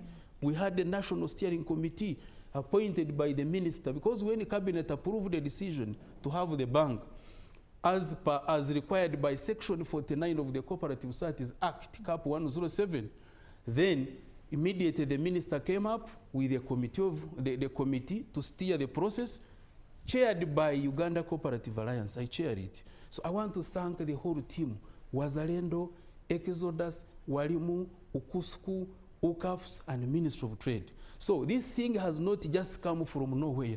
We have been going through consultations, moderator, and the most important thing, all people across the country agree to have a bank and even to capitalize it. And I want to tell you, people have already brought in money. Yeah. We are getting money every day. Cooperators want their bank. And it is easy for now, because each share is 100,000, and you need a minimum of 10 shares, which is 1 million. And then membership of 100,000. So in summary, a cooperative, any cooperative, whether you are primary, like a SACCO, whether you are secondary, whether you are tertiary, whether you are apex, you pay 1.1 million, and then we need board resolutions. So I want to tell you, Julie, as we speak, we have already collected a lot of money for the bank. So we are not just talking of something. No, it is already registered. We have a certificate here. It's already registered. So we are launching it already with money and want to call upon all cooperators tomorrow come with money. Let us capitalize our bank. This is our baby, and we shall have a legacy to live on this earth. Right. Then, other achievements, she has mentioned cooperative education. Our colleges, Chigumba and Tororo, we thank them. They have trained many people. But here we want to tell government that where we are now, let's upgrade these 2 colleges into universities or degree awarding institutions, or let us also adjust on our national, we incorporate the cooperative education in our national education curriculum, so that even the young people, like it is in Malaysia, like it is in Europe, the young people can start cooperative education at senior secondary 1. That is what we are engaging government on the same. And because our neighbors, Julie, Tanzania, Mosh Cooperative College started on the 5th of January 1963. Yet ours here started in 1954 at Nsamizi. Then 1963 it went to Karasa. And then in 74 it was taken to Chigumba. So we are far away in terms of age. We started earlier than Tanzania. But now Tanzania, Mosh University is offering PhDs in cooperative education. You know, some people may not know that there's a PhD in cooperatives. There is a master's, there is a bachelor's. So here we are still talking of diplomas and certificates. Our neighbors in Kenya, they started in 1967. They are now training up to PhD level. Last year, they started admitting PhDs. So we are talking about going through education career, but we thank the colleges that finally they are there and they are providing education. We want to thank Makerere University Business School, because where we are, Julie, we shall be coming back here to launch something different. We are partnering with Moshi University of Tanzania and then Makerere University Business School together with UC and cooperators to start training here. We start training bachelors, masters, PhDs, and postgraduate diplomas in cooperatives, because people must learn, people must understand the cooperatives. Cooperative ideology is so unique. A cooperative, the viewers, is an autonomous association of persons united voluntarily to meet their socio-economic, cultural needs and aspirations through a jointly owned and democratically controlled enterprise. It is based on 7 international cooperative principles and based on 4 pillars: the ownership, the control, the usage, and the benefit. So based on that, it's so unique. You don't bring your company accounts to audit or to be an accountant of a cooperative. You don't bring your company law to manage cooperatives. They are totally different. So we need that education system that prepares people. Now we continue. Most cooperatives now are into industrialization, which is the agenda of this government. And I want to thank the government. Government has a strategic focus for this country. But along the way, things fall apart. I don't know why. Maybe we need to check ourselves. Things fall apart. But the strategic focus is very good. When you read NDP 4, Julie, you can think in the next 5 years, we will be ahead of Germany. But after 5 years, we are still lamenting. What is the problem? Why can't we, as people who are educated, really do this? So, but I want to tell the whole world that cooperatives now are in industrialization. They are processing coffee. They are processing maize. They are into many things. So that's a very big milestone. We go to health. Cooperatives have now ventured into health. Very soon we shall have hospitals owned by cooperatives. You go to energy. Cooperatives have distributed power. Talk about Chegegwa Energy. They are distributing power. So there are so many. Go to transport. You go to Kampala here, our Kule Nume. It's a cooperative union. You go to border borders. They have formed the cooperatives. You go to Uganda Cooperative Transport Union in Kawempe. It's a very big union with vehicles. Then you come to the young people. People have benefited. Parents have taken children to school, the circles. Finiscope did a study in 2023, and they discovered that currently we have, the country has moved to 81% in terms of financial inclusion. And the reason being circles and mobile money. Right. Are you seeing now the contribution? Right. Cooperatives are currently employing 16% of Ugandans. Cooperatives are contributing 2.68% to GDP. Are you seeing? Now where we are heading, Julie, we want to be like other countries. Are you aware that, talk about the cooperative bank, are we aware that countries have developed because of cooperative banks? Because the cooperative bank provides unique products. Talk about Rabobank Foundation in Netherlands. It's a cooperative. Do you know its net worth currently? 629.3 billion euros. Netherlands. You come to our neighbors here in Kenya, 743.2 billion Kenyan shillings. If you could help me and put on the calculator, but it can't fit. Now you come to Tanzania, on the 28th of April 2025, Her Excellency the President launched the National Cooperative Bank of Tanzania. You go to Ethiopia, Oromia Bank is there. You go to South Africa, there are 2 cooperative banks. You go to Germany, according to statistics, Germany has over 1,000 cooperative banks, and they have formed an association.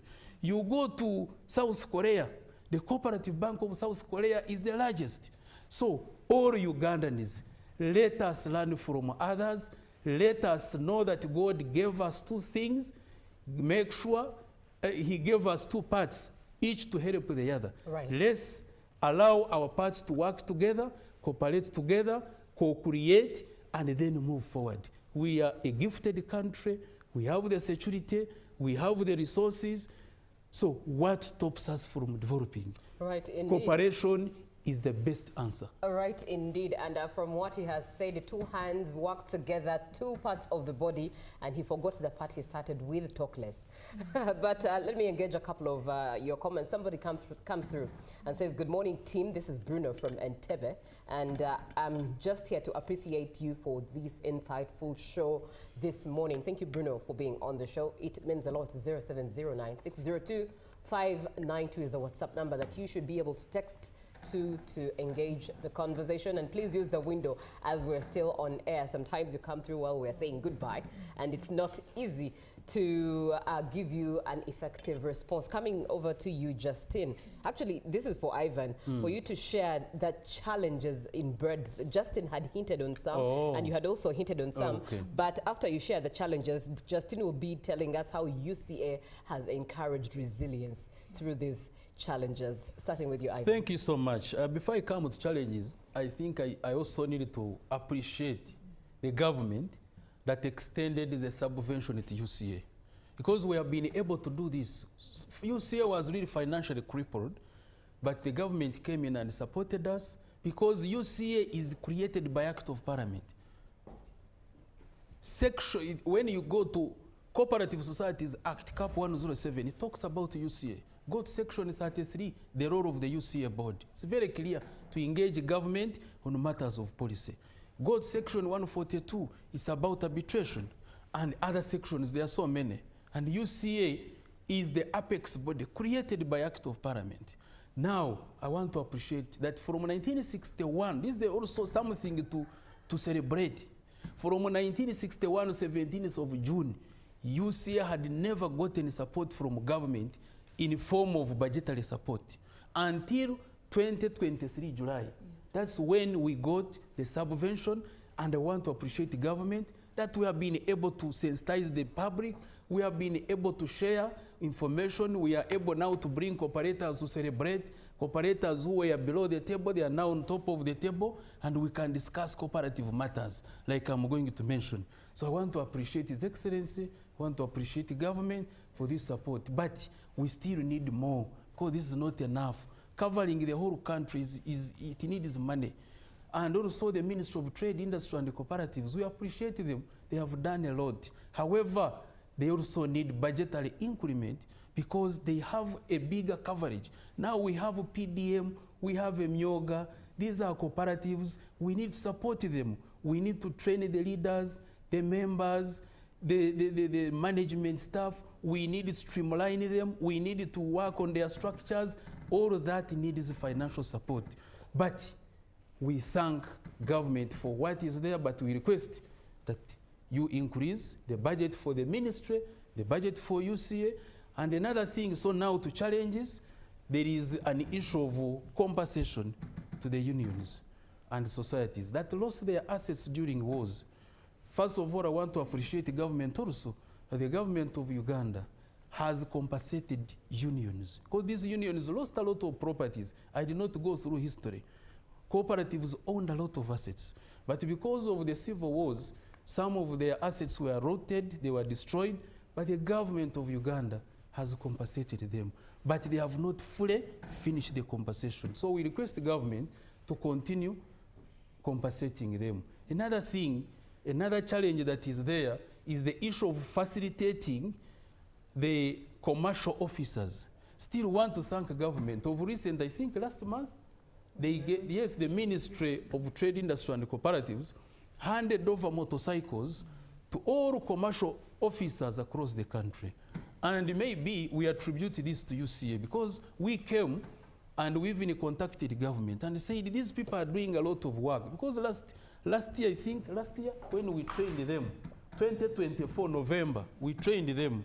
So in the process, we realized that they needed facilitation and the capacitation. Right. So we came and engaged our good Ministry of Trade, Industry and Cooperatives and the government.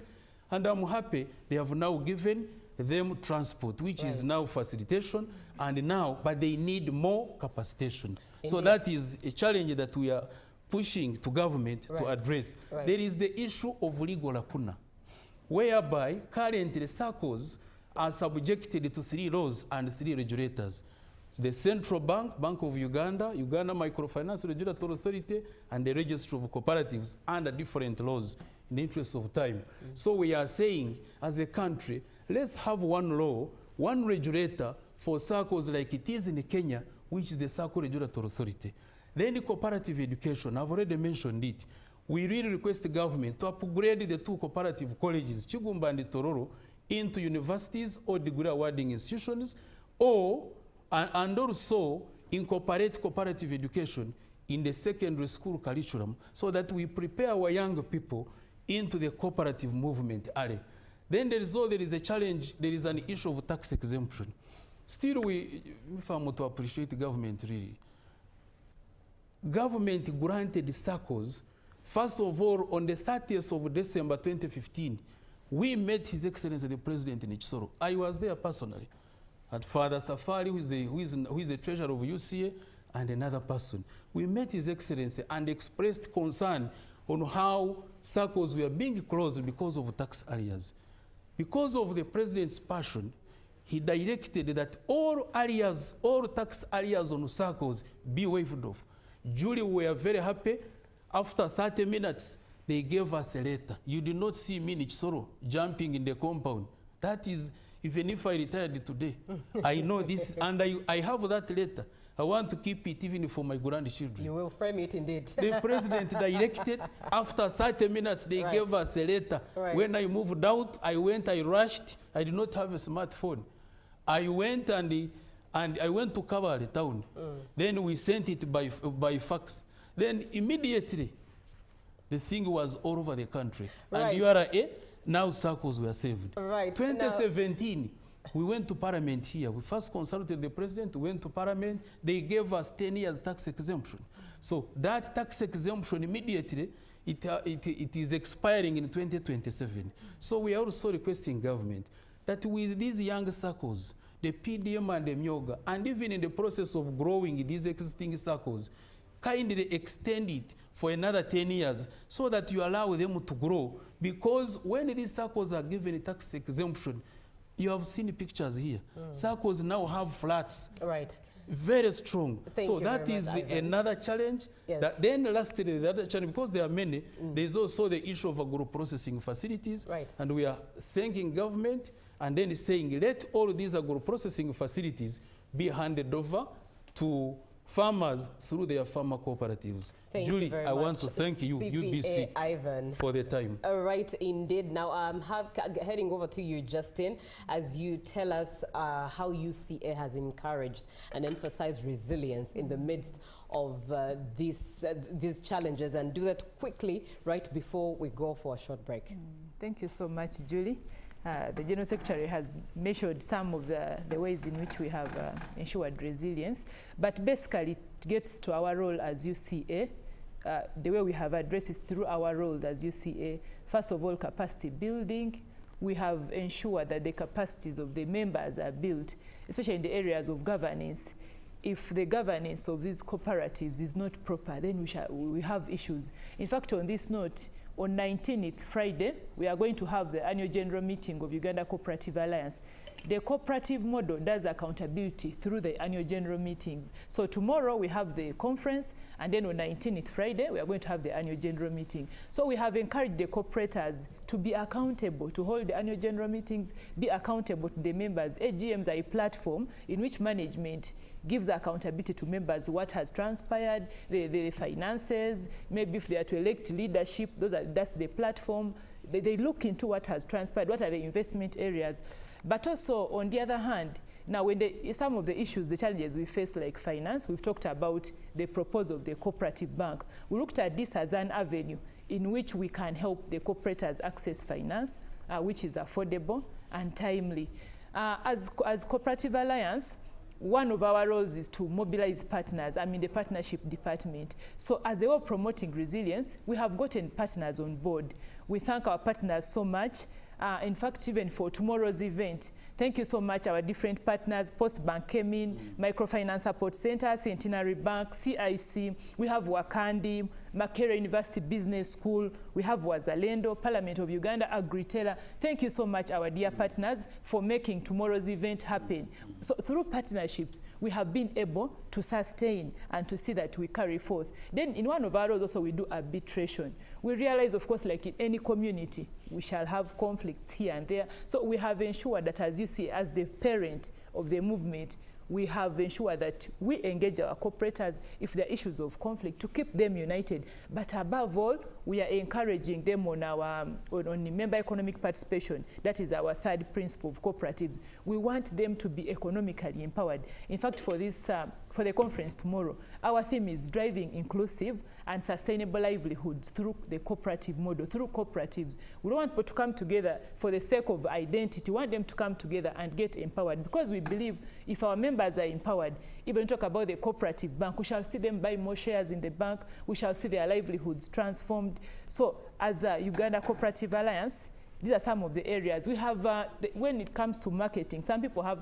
challenges of marketing. So we have also drafted programs. This year we were in Gulu. We were carrying out business-to-business meeting. And we thank Operation Wealth Creation through General Society. They've been so supportive to Uganda Cooperative Alliance. We had a business-to-business meeting in Gulu. And we were talking to cooperators. You're like, you look, you have the facilities. In fact, the cooperators in Lango, Acholi, they have the facilities. Like went to West Acholi, the machinery is there, the equipment is there, but how do we? So we came in to link them to the possible partners in the finance sector and OWC to help them maybe to access like that. Thank you very much, Justin. I am engaging your comments just after this short break that we're having. Good morning.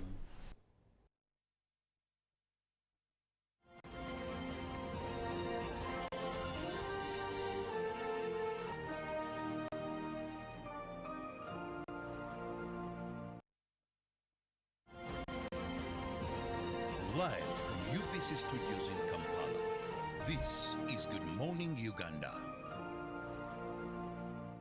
The Uganda Cooperative Alliance invites cooperators and the general public to the National Cooperative Conference 2025 on Thursday, 18th September at Kololo National Celebration Grounds to celebrate our achievements to date. The conference will be graced by His Excellency Yoweri Kaguta Museveni, President of the Republic of Uganda, as chief guest. The highlight will be the launch of the National Cooperative Savings and Credit Society Limited, a precursor to the National Cooperative Bank. Come one, come all. Live from UBC Studios in Kampala, this is Good Morning Uganda.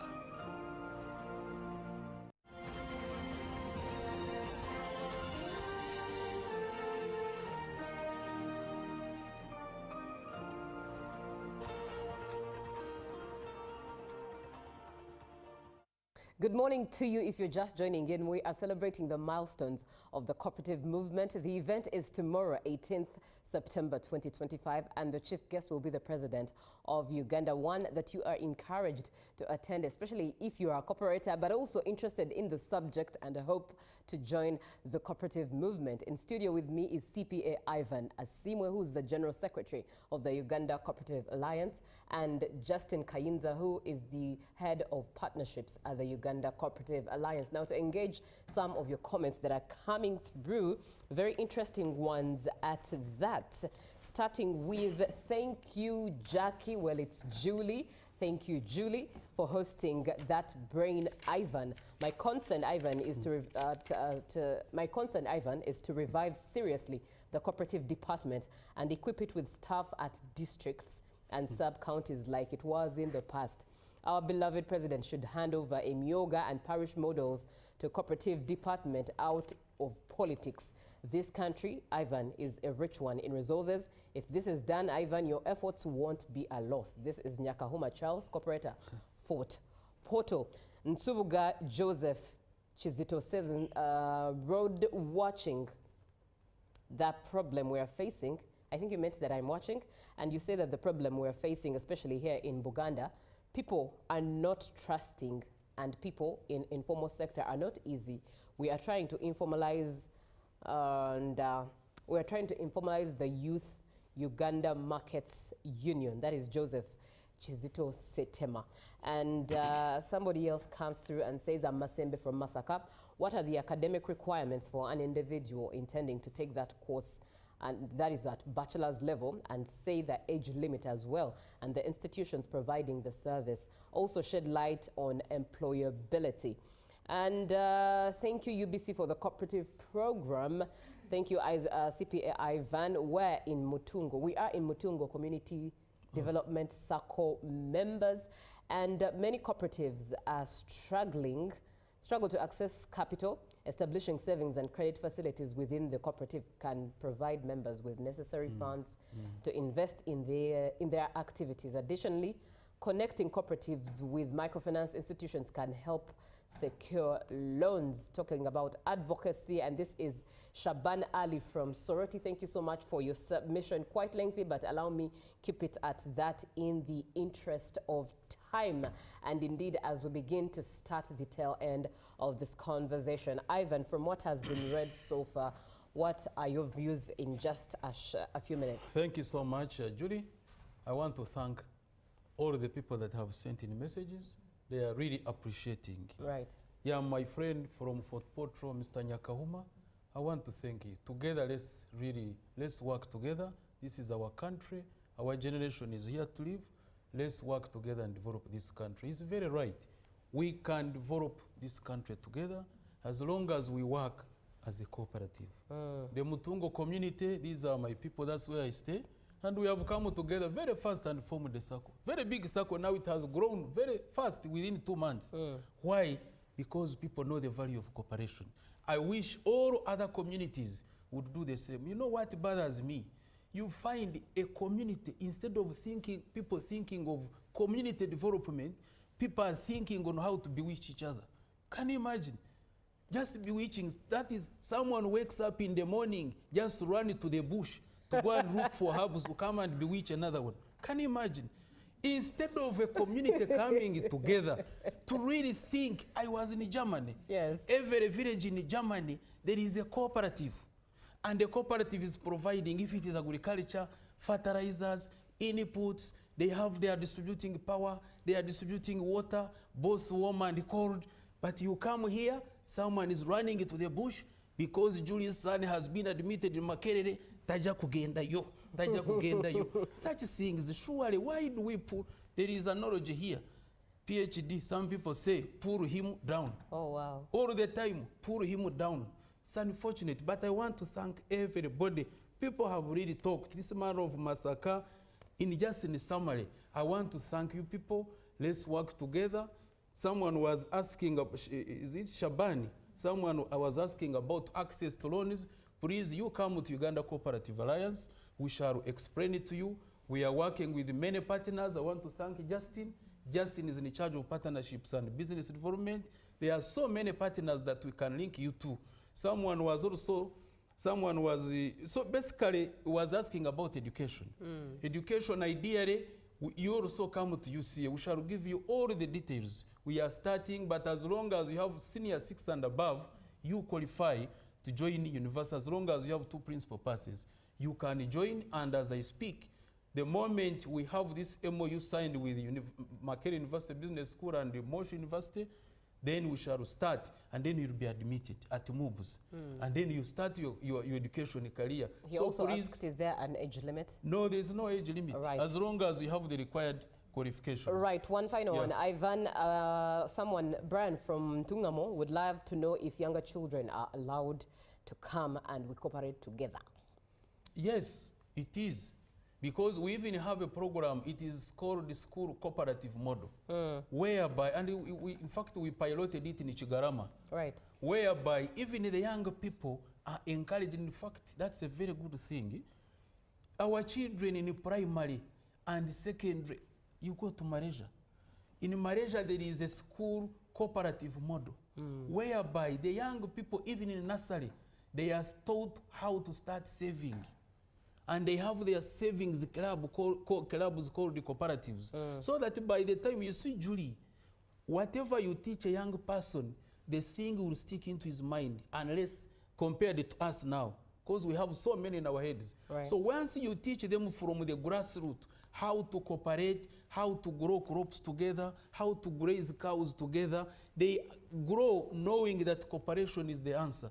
So we have that model in schools, though it needs to be rolled out to other schools, but it's a very good model. This is a very good question. Right. And we have it because we have to prepare the young people, primary, secondary. By the time we are coming, like now, Julie, if you had been trained from the start, the values of cooperation, now from here you would be saying, all the journalists, let's come together and form the largest bank in this country. Right. You have the capacity. Right. Yeah. Right. Now let me come to you, Justin, and yours is to paint a picture of what is taking place tomorrow and to call the general public into tomorrow's event. Thank you so much, Julie. To the Ugandans out there, to the corporators across Uganda, from Kabale to Gulu, please, let's be in Kololo tomorrow. This is a day we are celebrating our achievements as a movement. And as part of the celebrations, we are also exhibiting. We cannot just come together and we have nothing to show.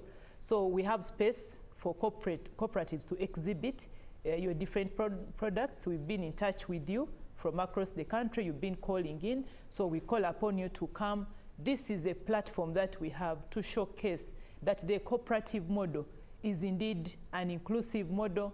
It's a sustainable model. Right now, economically, globally, economies are not doing well. We are being affected. We see so many NGOs closing up. We see so many businesses affected. But as cooperators, we are saying, fine, we come together with the resources that we have. We come together to aggregate, to bring together what we have so that it can benefit us all as a community. And we even define our own terms of operation. We determine, if it's a circle, we determine what interests, for instance, we are to save. So we are saying, let's not be dragged by what is happening globally. As a country, as cooperators, we have the answer to sustain ourselves. We have the answer to contribute to the nation development, to contribute to Uganda's economy through the cooperative model. And for me, I'm just so thankful that we have seen the cooperatives evolve. It's no longer the traditional cooperatives alone. They are workplace cooperatives. We've seen professionals. Yesterday I was talking to the medical workers. They have a cooperative. We have the lawyers. So wherever you are, this is a model that is not segregative, it's cross-cutting. So tomorrow, let's be there, let's attend, let's celebrate our achievements. This is an international year of cooperatives declared by the United Nations 2025. It is a year where we have to showcase. The whole world now is celebrating the cooperative model. So as Uganda, let's not be left behind like the Sustainable Development Goals say. Let's move together as a movement. Let's showcase that together we can through cooperation. Right, and very profound, Ivan. Maybe, Madam Julie. In just 1 minute. Yeah. Tomorrow, the program is like this. Right. We shall begin with the presentation. So we want to call upon all cooperators, come early.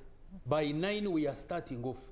And we have senior, well-skilled and experienced presenters tomorrow. We have a senior banker with the Cooperative Bank of Kenya. He's coming. He's just coming in today, and he has been around. We want him. He's taking us through their journey as Kenya, so that we can now know where we are heading. Because even in Kenya in 1966, that's when they started their cooperative bank, but started as a cooperative society, Tier 4. Then it has grown into that largest bank to the tune of 743.2 billion Kenyan shillings. Very big one, it's a giant. Then we have Professor Mindra from Makerere University Business School. She'll be taking us through cooperative education. Dr. Muhumuza is the keynote speaker, he's a senior economist. Then we have other presenters, Kampala Shredded Advocates. They will be presenting on the legal challenges with the circles and others. So presenters are there. People, you come. We have also Ministry of Finance. They will be talking about tax planning for circles. So it's a huge thing. Then from there, we shall also have a team of elders. They are coming to join us. We have experts. We have partners. Justin has mentioned them in the interest of time. People have supported us. Circles have supported us. Let us support this cause. I want to appreciate all partners who have really supported us. And then from there, the president, when the president arrives, then we shall go into protocol. But I want to call upon every Ugandan, please, even if you don't have transport, you borrow. If you default, God will help you. But at least you borrow so that you come and celebrate. We have a lot to celebrate. Indeed. If people are walking from their villages to Namugongo to praise God, why can't you walk and celebrate your achievements as a cooperative movement? I want to thank the government of Uganda. I want to thank His Excellency.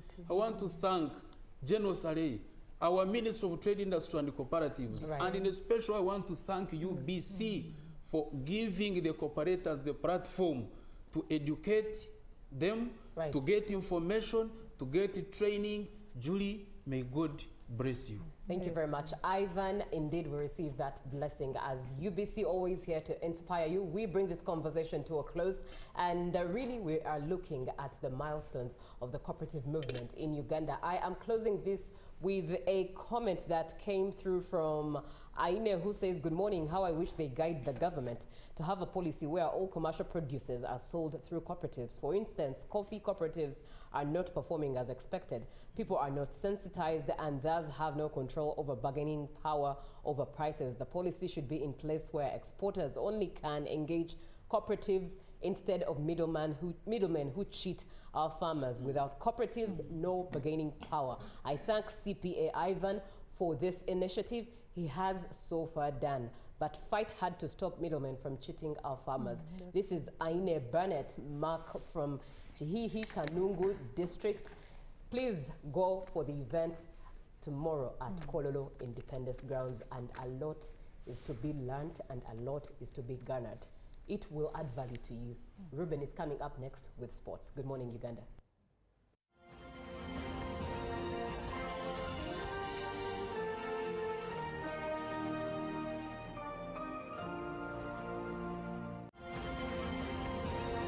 Live from UBC Studios in Kampala, this